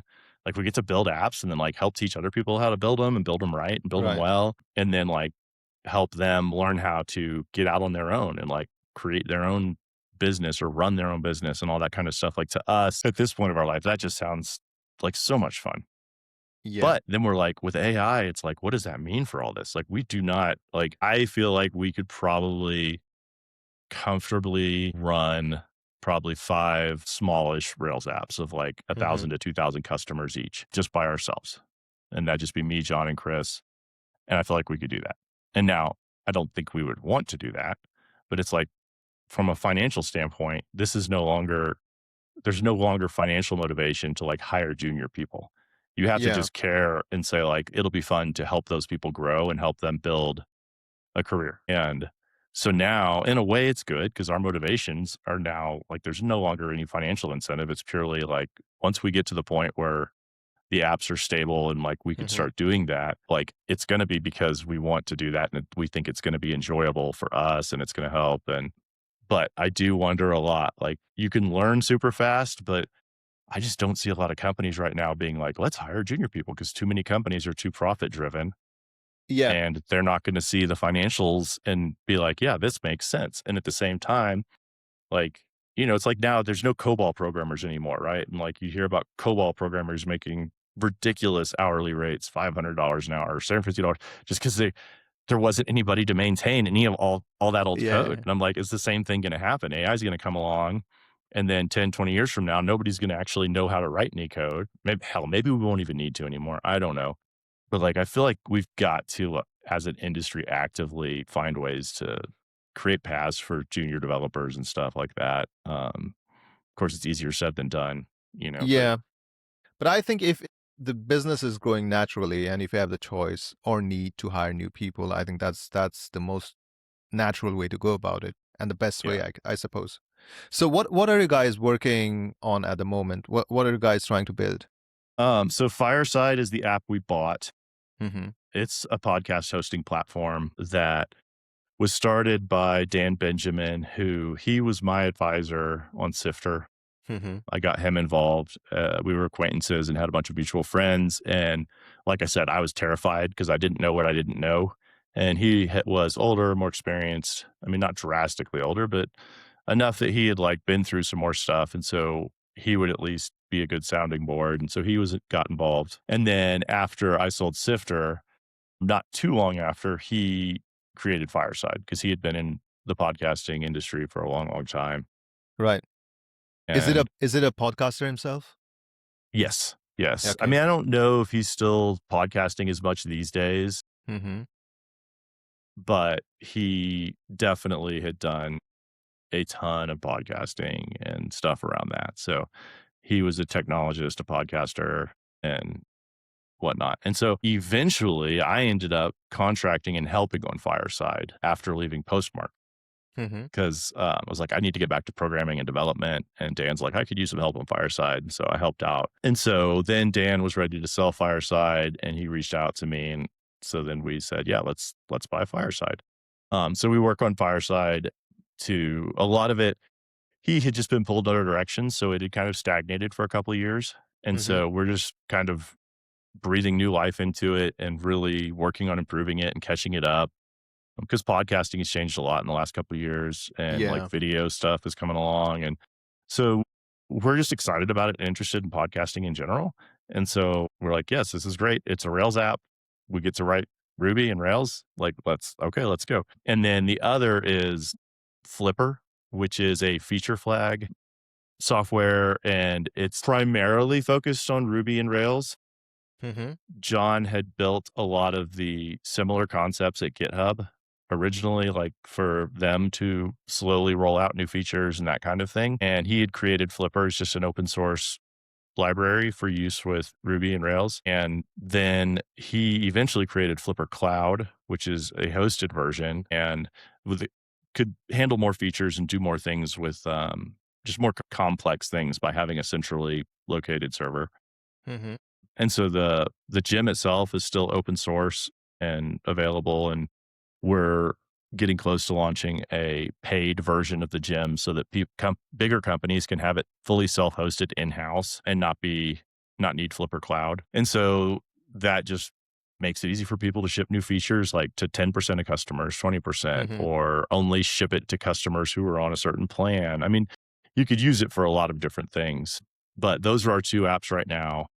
Flipper's growing and Fireside's kind of steadying out. And then we've got some other stuff in the works that we've just been kind of hacking on, exploring, discussing that will hopefully come out. But the idea is we just really like building software with Ruby and Rails. And Yeah. We're just kind of dog fooding our own stuff and learning and Yeah. just keep Yeah. going and having fun.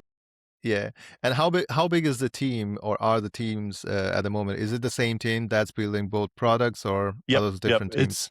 It's the same right now. I'd say for like the last 6. Well, and so too, there's another John and Steve, who's the passive partner.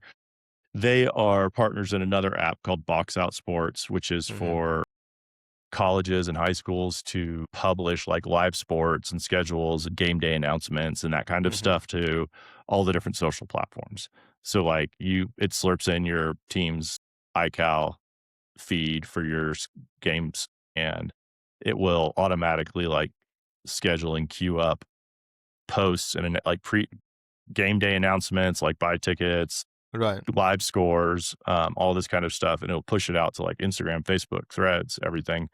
Hmm. So they do that too. And I contract on that, even though I'm not an owner in that company. Hmm. And so I split my time. John and I both split our time between Box Out and Flipper and Fireside. Right. So And it's just the two of you that are well, working and on then these Chris three apps. Chris does is the third, and he is in the marketing side of things. Hmm. So far, he hasn't had quite as much on his plate because so much of Mm. it has been us kind of like reviving Fireside and making sure that like the servers and the infrastructure and all of that's like buttoned down and dialed. Hmm. And so like we didn't want to heavily overinvest in marketing on a product where we're like, we need to stabilize a lot of this. And but that said, he's been helping with a lot of the, marketing and awareness centric things and kind of pushing us as product people not to forget about the fact that you've got to tell people about it too. You can't just make Yeah. it. Yeah. Yeah. And so like he helps balance us out on that side of things. So because otherwise, like we just want to create the product and like that's Yeah. what's Yeah. fun and exciting. And we would completely neglect that otherwise. And so um he hasn't had quite as much on his plate yet, but that's quickly starting to ramp up. So it's basically the three of us Yeah. splitting time between the products and just working on them as much as possible. And until the business grows, like I'm still going to be contracting and helping out and doing the same stuff on Box Out, which is just another Right. Rails app. And so it's the same team working across multiple products and just constantly kind of shifting our attention based on what each product needs at any given Right. moment or like, if customers need something or whatever it is. Yeah. And how are you guys thinking about, growing the amount of users or just growing the product? Well, the simplest answer is Hmm. right now we're not heavily thinking about it. Right. In the case of Flipper, it's been growing naturally on its own. Hmm. And the biggest request we've had is that a lot of big companies that need it don't want Flipper Cloud because they don't want somebody else's server involved. And it's designed really resiliently. Like Flipper Cloud could go down and it's not going to affect anybody's feature flags one bit because Hmm. all your flags are stored locally, all your flag data. And so Flipper Cloud could go offline and you wouldn't even know. So it's not a resiliency thing, but it's more of like we just have to have all of our stuff in house. And so we're going to have a pro gem. So it's basically a way for people to pay for more advanced features and functionality than the kind of core open source gem. Hmm. And so the primary bits of it are all, open source free. You can use it for free. You don't even need Flipper Cloud. And then if you want to use Flipper Cloud, you can. And so it kind of like is this nice progression where like try it for free. You're not locked in. You can do whatever Right. you want. If you eventually find you want more, you can go to Flipper Cloud. And then you've got a whole SaaS behind it and a bunch of other, nice features. And we found a lot of customers want Flipper Cloud, but they want it locally. And Hmm. so we're creating a paid version of the open source gem that has more of that functionality and those features. And so that's opening up more channels for growth just Yeah. by virtue of making it more accessible to more teams that want it under their terms. Fireside, on the other hand, it's been so much of a let's just clean up the infrastructure and like Hmm. we've lowered costs significantly by just consolidating servers and like taking advantage of some of the modern tech. And I'd say we're we've got a new marketing site that's going to launch in the near future. But we've mostly been so product focused that we haven't worried about growth because we're very much Right. in a phase that we know if we do the right things and take care of it and improve the product, Hmm. it's going to eventually improve. And Right. so, the churn, we've got the churn down to about 30% of what it was when we acquired it. Hmm. And we're just about to hopefully turn the corner to where it's fully level. And then we'll start thinking, okay, now it's growth, which for us, really a lot of it's just going to be John and I are going to start a podcast about just development Right. experiences and like our thoughts on things. And so we'll be podcasting. So then we're going to podcast about our technical products. And then like we see cross selling and, they're all loosely related and the right audiences. And so for the most part, it's just we have this kind of, after all these years, this deep belief of like, do the right thing, work on the product, Yeah. make Yeah. it better, and like talk about it Yeah. So and just be basically, transparent. you are stabilizing the product. That's your first priority before you even start worrying about growth and marketing and all that stuff. Yes. We're just working on the products because we know what we're going to need to do. And like Yeah. the last thing you want to do is like market and then start growing and then be like, crap, it's falling over because this infrastructure was outdated and hadn't been Yeah. upgraded or Yeah.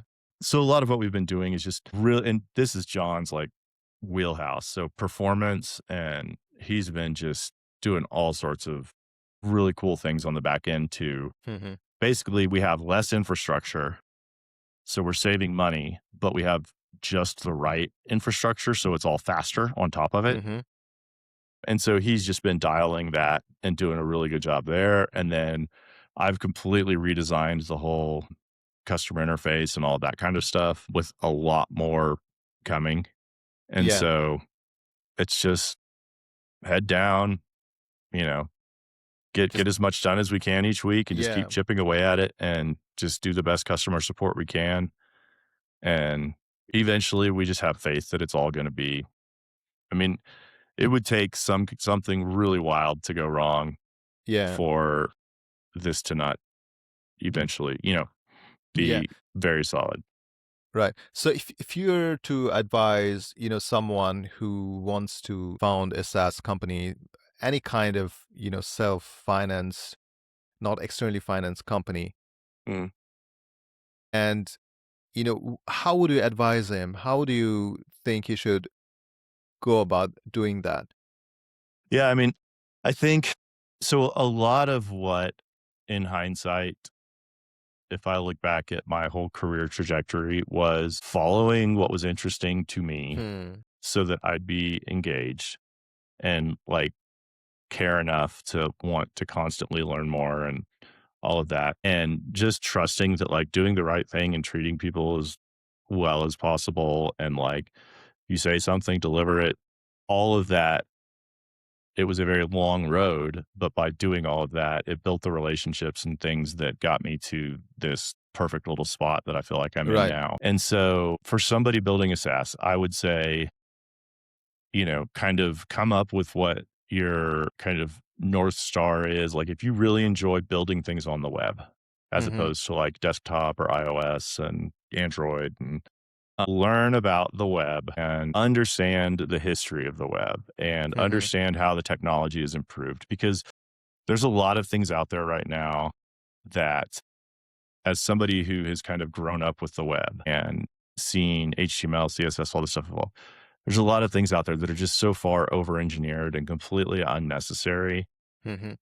that I feel like there's way too much being shipped where it's completely oblivious to the fundamental benefits and strengths and weaknesses of the web that it's interesting from a progress standpoint, but it's entirely the wrong way to do things, right? So like Yeah. there's an over reliance on JavaScript, which is like the most brittle, unreliable piece of the entire framework. Hmm.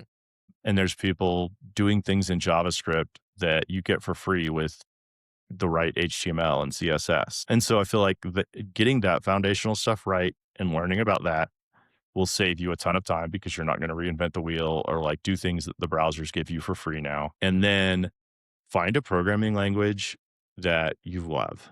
And if it's Yeah. JavaScript, cool. You could do server side JavaScript and all that.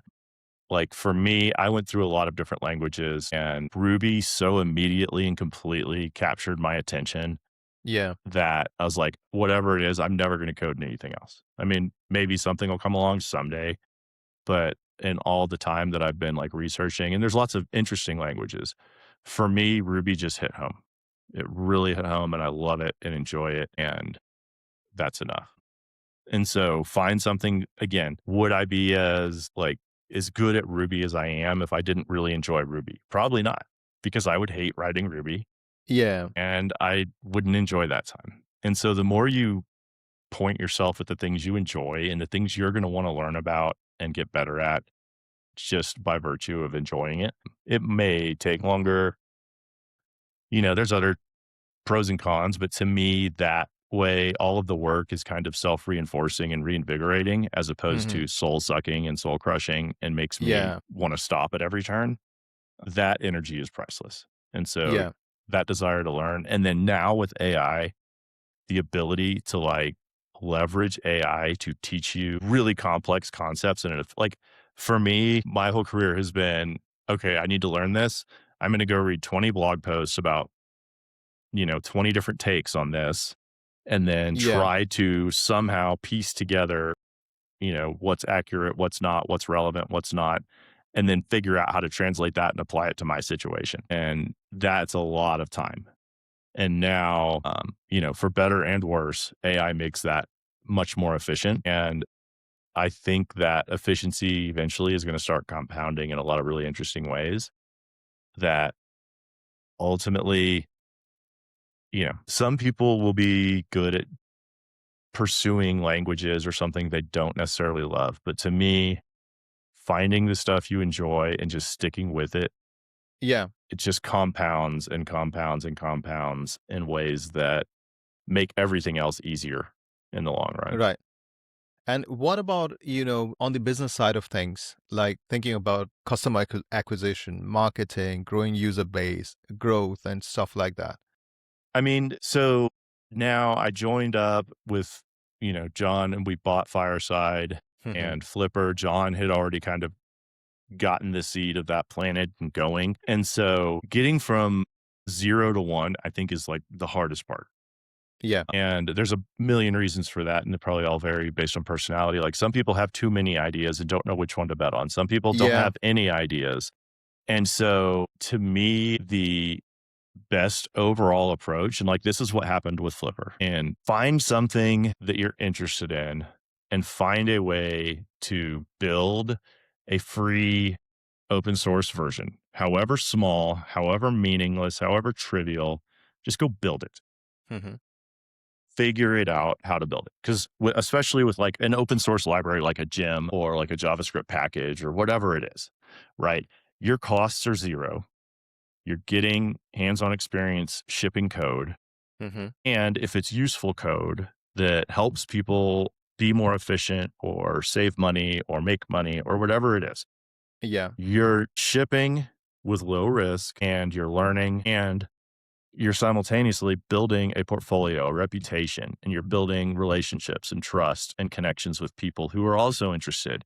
And like by putting it out there, Yeah. especially with open source, and open source is going to be an interesting world with AI and all of that as well. But like at this point, it's part of it, right? Like we're not going to separate it out. So we don't need to be naive about it. But by doing that and by putting out things, you attract like-minded people who are interested in the same things Hmm. and you create those relationships. And like that's what a lot of John's work has been. He's been much better at open source Yeah.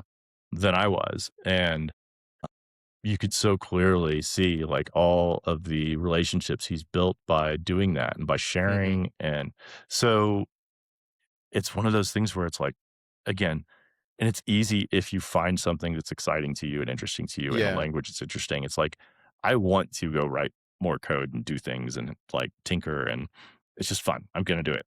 Yeah. And so do that, share it, talk to people, like reach out to people, like create things. Then let the business be a side effect of those pursuits. Yeah. So, like in John's case, I don't think he was ever necessarily upfront planning on Flipper being a business. but he created the gym. People used it. People liked it. He improved it. More people liked it. And he's like, and then people started asking for things. It's like, okay, well, let's do that. And so then what you've done, it's a way on top of all the fact that you're building the relationships and establishing all this stuff, you're also creating unintentional or intentionally, deliberately, a pipeline of potential customers Yeah. for a product. And it's a way to test the waters with low risk, low costs, right? You don't need a server to host it. At most, you need like a static page on GitHub Pages or something. And so you can build and ship things and try them out and learn. And you Yeah. might ship 20 open source gems Yeah. and only two of them ever take off, and only one of them potentially even has a chance at being a viable business. But it's Hmm. that process of exploration and tinkering and iteration that then uncovers what's the right thing to work on. And you'll know because it'll resonate with people or it'll just fall flat. Yeah. And that way, it's just to me, and mind you, open source doesn't even have to be code, right? Like it could be design stuff. It could be user interface, design things. It could be Figma plugins. It could be like, Yeah. there's so many things. Like, you know, it's just a cheap, not cheap, free, low risk way to learn, experiment, and try things. Yeah. And invariably, like, mind you, this is how Sifter started. I was just blogging and throwing up screenshots. I had no bigger ambitions at the Right. time. I was like, maybe I'll get excited about this and write some code or I don't know. But then just by putting it out there, it attracted people who were interested in the thoughts I was putting out there and kind of gave me enough confidence to be like, I don't know that I would go for it that like boldly again and gamble and just be like, cool, I'm going to quit my job and go for it. But it's that process of just creating and putting things out there. Like only good things come of that. Yeah. And seeing what really resonates with people out there, right? Right, right, and the whole time you're Yeah. learning, you're getting Yeah. experience, and it's free, and it's fun if you're choosing right and following based on what gets you excited, that you do that, and then the business will, like, it basically be an unavoidable brick wall where you're like, "Shit, this is what I need to do." Yeah. Yeah. That to me is the way to go. Right. And, the things that you're working on at the moment, Fireside, Flipper. So, what are your long term goals and, let's say, ambitions in regards to those products? Where do you want to take them long term? I mean, the honest answer is I have no idea, Hmm. and the hypothetical, theoretical is that anything could happen. So we kind of like I said, we like building. We enjoy Yeah. Ruby, we enjoy Rails, and anything that helps us do that and work on things. And, we're product people, we want to make anything that that achieves that goal is all we're really thinking about. Hmm. That said, like if we turn around Fireside and get it really healthy and growing again, and then potential acquisitions or suitors come along and they're like, "Hey, we want to buy Fireside." Like, we'd listen to it. That's Yeah. not to say we're like, "Yeah, let's sell Fireside." It'd have to be a really Hmm. damn good home. And Hmm. like, we'd have to really believe because we've both been through and seen too many acquisitions firsthand and secondhand through friends and industry that like acquisitions are rarely all they're cracked up to be, right? Like it can Yeah. be, you know, great money for the founders, but like we wouldn't be selling just to sell, right? Like that's not our goal. Like the business would be too healthy and spinning off cash and we get to work on the product and make it better every day. So like we have no motivation to sell unless some really perfect home with a great offer came along. Right. So that's a possibility. On the flip side, we could probably just create tools like Flipper and Flare, which is the most likely next one we'll launch forever and just work on them. And so, on top of all of like what we like to create and ship, there's also this element of being excited about mentoring and like helping other people follow that same path, right? So, like, Hmm. obviously, I wrote a book about Sifter. I was like, I want to put this out there and like demystify it for as many people as possible. And so, kind of for us, that next step would be okay, we can launch apps in our sleep all day long, but like what kind of structure would we take on to be able to hire junior people and grow them into being able to run an app on their own? Whether that's then like earning like an existing app. Like if say we have someday have 10 apps and then we hire a person to run each one. And like five of those people decide they want to do this on their own. And we help them find a way to like buy that app from us so that they then are on their own and, kind of give them the training wheels, help them get going, and Yeah. then be like, fly, and so like that could be great too. And I know, but like we're excited about that idea. Like the apps themselves and the business aren't there yet to where like we would be doing them a disservice because we're too distracted, like getting Yeah. Fireside stabilized and growing again, and Flipper's at a big transition period. So like right now is not the right time.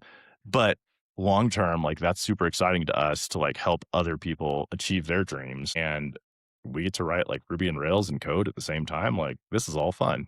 And so to us, it really is like what's going to be the most fulfilling, approach to all of this in the long run that's you know, still going to have healthy businesses as the outcome, right? Like, we don't need to be so like profit driven and, so obsessive about like how much money can we make? Let's maximize profits. And no, like we want to have fun. We want this to be fulfilling.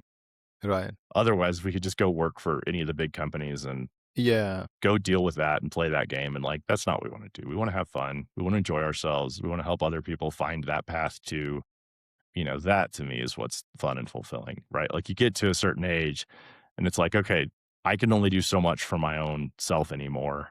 Yeah. Like now to find that level of fulfillment, it's only going to be possible by helping other people get there.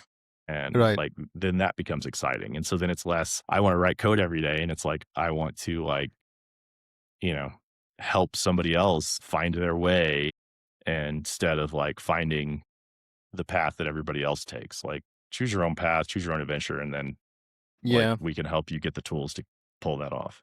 Yeah. I think it's a great thing to do, I Yeah. mean, give your learning experience and everything, pass it on to the next generation. I think it's a great thing to do. It's practically what coaches do in sports, right? Right, right. Well, and that's, so I'm also a assistant basketball coach for the high school Mhm. girls where I live. So, like, a lot of it kind of it's been fascinating to see how I've gravitated towards wanting to, like, mentor and help and grow people Right.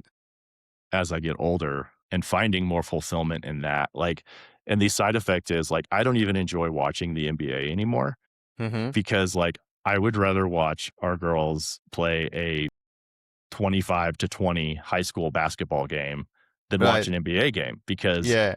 every single one of the girls on the court, like I'm invested in and I've like worked on a certain skill with them. And then you see them Mhm. execute that skill in a game and it's like, hell yeah, like that's it, finally. And like, so now watching NBA games is so, like, just boring. I'm not Y invested in those players, like, Yeah. they're all doing fine, they're millionaires, whatever, they're Yeah. happy, but, like, watching high school girls or I mean, probably not every, but, like, our team, like, I love it, like, I love it's so much more fun, and then, it's a lot of time, it's a huge time commitment during Mhm. basketball season, Mhm. but golly, it's fun. And so what got you into coaching, high school girls? My daughter she was in middle school, so this year will actually be the first year I'll be coaching her Mhm. directly. I would help out at the middle school practices. I mean, it's a small town and basketball is Yeah. not ginormous here, but like I said, I'm tall. She is definitely on a tall trajectory and she was into basketball and they needed an assistant coach. And I was like, well, what the heck? Like, I think that'd be fun. I'll give it a shot. And then if she ends up playing basketball, it'll be that much cooler. And so it was one of those things where, like, if I didn't have a daughter into basketball myself, I might not have like ever considered it even. Mhm.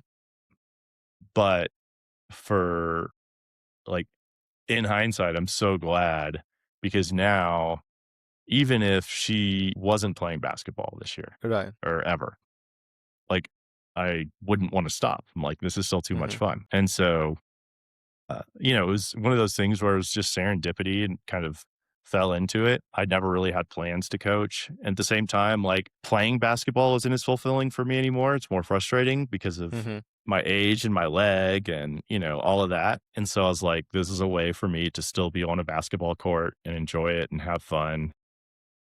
And, do that without having to like have it be based on my own physical performance and what I am and am not capable of anymore. Right. So how long have you been doing that for now? 2 years, 2 seasons. Mm-hmm. And where do you think like the girls need most help with? Is it more with the skill side of things, or is it more on the mental side of things? Every team's probably going to be different. In our case, the way our basketball team goes, because soccer is bigger here, or football, sorry. Football or The soccer? Well, football for you, soccer All for right, all for right. me. That's just translating. So soccer is really like the main sport here. Like our boys just won the state championship, and the girls, the last 2 years, have made it to like deep into the playoffs, like to Really? where they're for the both the boys and the girls team. I mean, it's a small town, but both of them anything shy of a state championship or at least making it to the championship is a Mm-hmm. disappointing season for them. And Right. so on the flip side, all of our basketball girls are playing basketball because a couple of the soccer girls played basketball and then recruited the whole soccer team. So we have a basketball team full of really good soccer players. Mm-hmm. So they're all incredibly athletic. And on the soccer field, they're incredibly confident and like they get after it. Mm-hmm. They have not been playing basketball as long. And so, despite being absurdly athletic and like really good at soccer, a lot of it is completely for them, it's more mental and trusting themselves in basketball. Mm-hmm. And so, we like a lot of our challenges double dribble and travel because they'll start to do something and then second guess themselves and pick up the Mm-hmm. ball. And so, like, we've had to like that to me is the biggest challenge, just getting them to trust their instincts because their instincts are Right. right from soccer. It's like get to the open spot, move this way, they're different sports, but at the same time that any team sport where you're passing a ball to get it closer to a goal and get it in the goal, there's Right. a lot of overlap. And so for us, it's been more mental and getting them to be like, you're way better than you're giving yourself credit for. Don't Mm-hmm. be scared. Don't second guess yourself. Trust yourself and play. Like, you know, but that takes time, right? Because confidence comes with skill and it kind of co-develops hand in hand. And Yeah. so, even that, it's like you can do this, you just don't see it yet. I Mm-hmm. promise you, I know like I've played enough basketball, I've watched enough basketball. You have the footwork, you're like moving the right way, you're in the right position. You're just missing this one little piece, and Mm-hmm. then that's the things that and then they finally do it in a game, and then it clicks, and then they just start doing it over and over again, and then it's super exciting, and so, for us, I do feel like it's been more, like, helping them believe in themselves and Yeah. just trust themselves, Yeah. and then, obviously, hopefully, that translates to life off the court and all that way downstream, Yeah. and they start to see like, okay, just because I'm not initially an all-star at something doesn't mean I can't get there. Like, what do you want to be good at? You can do it. And so then they learn, okay, I could kind of figure out whatever I want and do whatever I want. And, Right. so all of that's just inherently exciting and fun. That's And yeah. great work. And on that level, how often do you practice during the week? So basically from November through February, I'd say we either have we have practice or games 5 days a week, sorry, 6 days a week. And so practice is about just under 2 hours, Mm-hmm. Monday through Friday, but almost always one of those will be a game day, and then we almost always have a Saturday game. And so we'll before the games start, it's 5 days a week practice.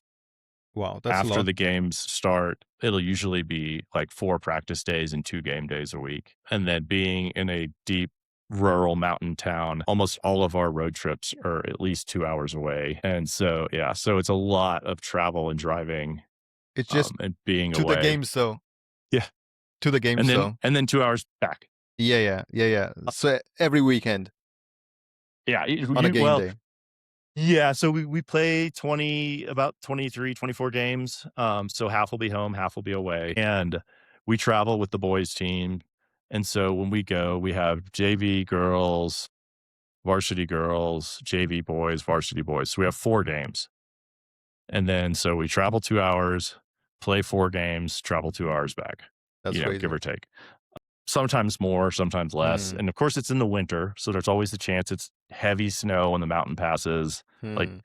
our city's at 8,800 feet. So that means you get a lot of snow during the winter every year. Well, this last year we didn't. This is the worst year in 50 years. Hmm. But we generally average about a little over 200 a year, 200 inches, so 5 meters a year. Yeah, that's a lot. Yeah. So it's in Colorado, right? Hmm hmm It's And just a do you little ski town deep in the mountains. right? So do you get a lot of tourists as well who come in for skiing during the But winter yeah, time?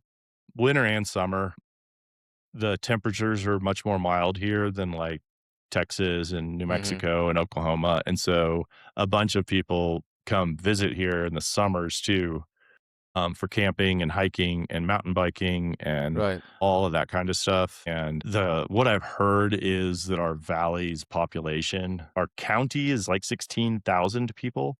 Hmm. So that's like all the cities nearby. And that when it's peak summertime, that can double in size. And so it's a real like ebb and So flow to yeah, life here. it feels like tourism is also a Oh, big it's source of huge. income Yeah. Oh, yeah, in that for area. sure. And all the challenges that come with it being a ski town, like everything here is super expensive. Hmm. And so like workforce housing is a huge challenge. Just lots of well, I mean, we don't have problems as bad as like some of the really big towns like Vail and Telluride, but we're not far behind them in terms of So is it because of the number of houses and accommodation for workers that come in for yeah, summer and winter, or it's just expensive yeah? and everything is expensive. The Hmm. housing, the land, everything. And so, for somebody like straight out of college making 20, 25 an hour, Yeah. like there's even the rentals are just super expensive and just difficult to find because there's so many Hmm. people looking for them. Yeah. And so they get snatched up real quick. And then, so it's just a challenge. And like, we're building a bunch of more affordable housing here and like doing a lot of the Mm. right things, but there's just, it's never going to be enough.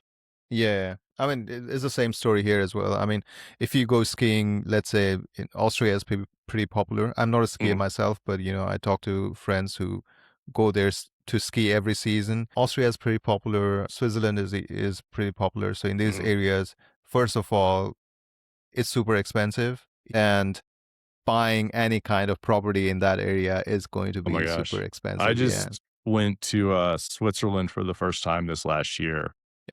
And oh my gosh. Wow. Where did you go? Whereabouts was it? We went to, we ended up in Zermatt for a few days. Mm-hmm.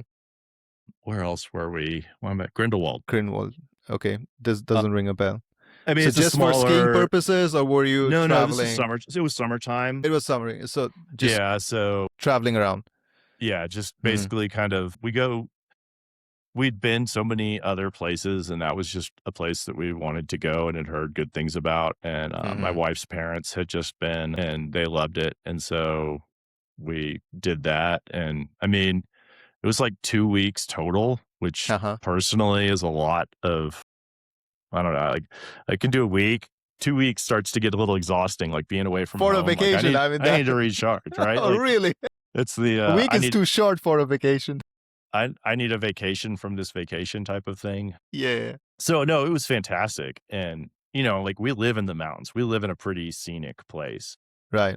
and so, like, when we go somewhere and we're, like, amazed, Was it's it that good? we have a high bar. Oh, it's beautiful. I mean, Mm, it was a little bit rainy when we were there, but, I mm-hmm. mean, so the difference here, like, we're high and dry, Mm-hmm. and so, it's green and all of that, but technically, I think we're high tundra is what Mm-hmm. like our geography is called. And Switzerland, even though the mountains relatively the altitude they're high, the Mm-hmm. overall base it's much lower. It's like 4,000 feet or whatever it is instead of Mm-hmm. So we're like twice as high and it's a lot drier there. It's wet. And so it was like really rocky and super lush and green and waterfalls everywhere. Yeah. Like, it got to the point as we're driving around, I'm like teasing my wife. She's like, look, a waterfall, look, a waterfall. And I'm like, yeah, they're everywhere. Like this is it Right. ceases being special when you see them nonstop. Yeah, yeah, yeah.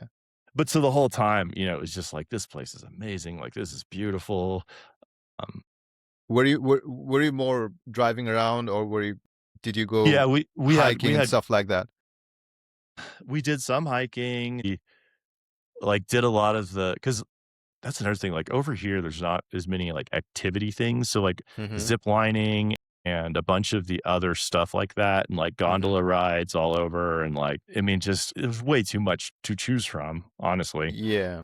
But yeah, we did all of that kind of stuff, and just every time we turn around, it's just like this place is every aspect of it so beautiful. We drove over to Italy Hmm. for a day at I don't even remember. There's a couple lakes that are like in the mountains and Hmm. Como. Yeah, it's a popular one, Lake Como, yeah. And so there were a few lakes over there that we like went and Hmm. like visited, and just driving through the mountains, and like Right, it yeah, yeah. was all just and those mountains are just they're just a lot more sheer and like steep and awe-inspiring. Whereas like here, ours are tall, Yeah. but there's fewer places where it's just like this is unreal. Hmm. Over there, it felt like so many of the things just felt so unreal and just Yeah. I mean, beautiful I've and I've never been there during the summer. I've been there a lot of times during the winter, especially a couple of times in, Switzerland, and then in Austria as well. They call it Oberösterreich. So it's a region of Austria, and it's just stunning. Even if you take a train, yeah, it's just the scenery. It's just mind-boggling. It's just stunning. yeah. Yeah. Austria, same it was the same story, like, when my wife and I went there, just rocky, but also like, here, it's rocky and mountainous, but it's just so dry, and Uh-huh. there, it was, like, more like Hawaii. It's just lush everywhere, Yeah. and it's just so different, like, that little bit of change in, Mhm. higher moisture levels just makes it I don't know, it's More pleasant. mind-boggling to me, Was it yeah. was it more pleasant? Well, it depends, like, so at the same time, humidity, like, I can't take humidity, Hmm. like, it drives me nuts. And I grew up in Texas is super humid, but now with my leg, humidity and, like, sweat, like, that's the one thing that drives me nuts Right. because, like, it doesn't breathe, and so Mhm. it's, like, encased in rubber, and it gets hot, and, like, if I sit in the sun, it just bakes the black plastic or Agree. stuff, and so, like, if I sit in direct sunlight too long, it feels like my leg's getting, like, microwaved inside of my socket, Mhm. and it just, it's so anyways, the humidity is challenging. I mean, there's definitely downsides to really dry air, but it's of all the trade-offs, it's my preference now. Yeah. And so did you enjoy the overall experience in Europe? Absolutely, like, the trains, the access, the number of things you can do, how walkable it is, like, our town is very walkable and bikeable, Mhm. Mhm. and it's a great little town like that, but, like, that's the exception here in the States, like, that is much less common, and over there, it was almost like getting in the car and using your car was a tedious hassle, and so, like, I love the walkability and, like, bikeability, and that kind of Yeah. stuff was just great. Like, even in the larger cities, like, it didn't feel Yeah. like like, here, if you get on a bike in a big city, it's terrifying. Yeah. Like, the everything is just it's cars first, cars second, cars third, and then maybe some electric scooters fourth, and then maybe you walk or bike last. Like you just wouldn't want to be out and about walking, and Mhm. we're adapting very slowly to that. But we like that part's fantastic. Yeah, yeah. I mean, I would say majority of cities here in Europe are walkable, Yeah. bikeable, and in a lot of public transportation is amazing, really. Right. Like we flew into the Yeah. airport and then got on a train and then took the train like, into the mountains. And then when we changed cities, we took a train. And then like in Yeah, Zermatt, there's no cars allowed in Zermatt at all. I was like, oh, this is really. fantastic. But yeah, they have like these little like I don't they're bigger than golf carts, but they're Mhm. like mini buses, but they're like golf cart kind of Right. scale, and, that's all there is. Like, there's no I mean, I guess there's probably some delivery trucks and stuff, but, like, Yeah. there's not any, like, average cars in traffic, Mhm. and so to me, it's just all that is, like, this fantastic, like, you just walk everywhere, Yeah. and it just feels accessible and friendly and, it's just fantastic. Yeah. That's great to hear. So, if people like to find you, find your work, your products, how can they find you and where can they find you? So the easiest place, although I need to start writing again because I haven't been writing in the last couple of years, is just my personal site, garrettdimon.com, Mhm. GarrettDimon. And then our gateway for the current company is just very good software.company, Mhm. which is a reference to Parks and Recreation, which, I don't know how universal our TV shows are over there, but it's an entertaining show, and the one of the founders or one of the guys in the show created he's just very no nonsense, and so he created his Mhm. company, and it was like very good construction, and that was Right. just the name of his company, All and right. so and anyways, it's based in Indiana, which is where all my Mhm. business partners are from. And Mhm. so like they love the show. It's based in Indiana and it was just such a like funny name. And What's so the we show just called again? Parks and Rec. Is it a comedy show or what kind of show Yes, is that? yes. All right. Yeah, comedy. I need to check that out. It's Chris Pratt is in it. It was like I think probably one of his like breakout Okay. roles. But there's a bunch of the people in it. It was Amy Poehler, Mhm. who was from Saturday Night Live. Anyways, it's an entertaining show, basically making fun of like parks and rec and like government, but like in a self-deprecating, fun way, and it's entertaining. So that's why it's called a very good Parks and software Rec. company. Yeah, so that's where the name came from. Because All like right. otherwise it sounds like just this, you know. Yeah, yeah, yeah, yeah. But we were like, well, we need something that's like self-deprecating, but like also like we want to make very good software. Like that's what we're striving for. And like obviously we're Yeah. not perfect like anybody else, but like it's just too fun of a name. And we needed something. So Yeah, and yeah. really too, the holding company is less of a thing. Like it's the products themselves and they're all gonna have Mhm. their own brands no matter what. So I really enjoyed the conversation. Garrett, thank you yeah, so much yeah, for tuning likewise. in. Thank you so much for taking time. Yeah, happy to be here. This was awesome.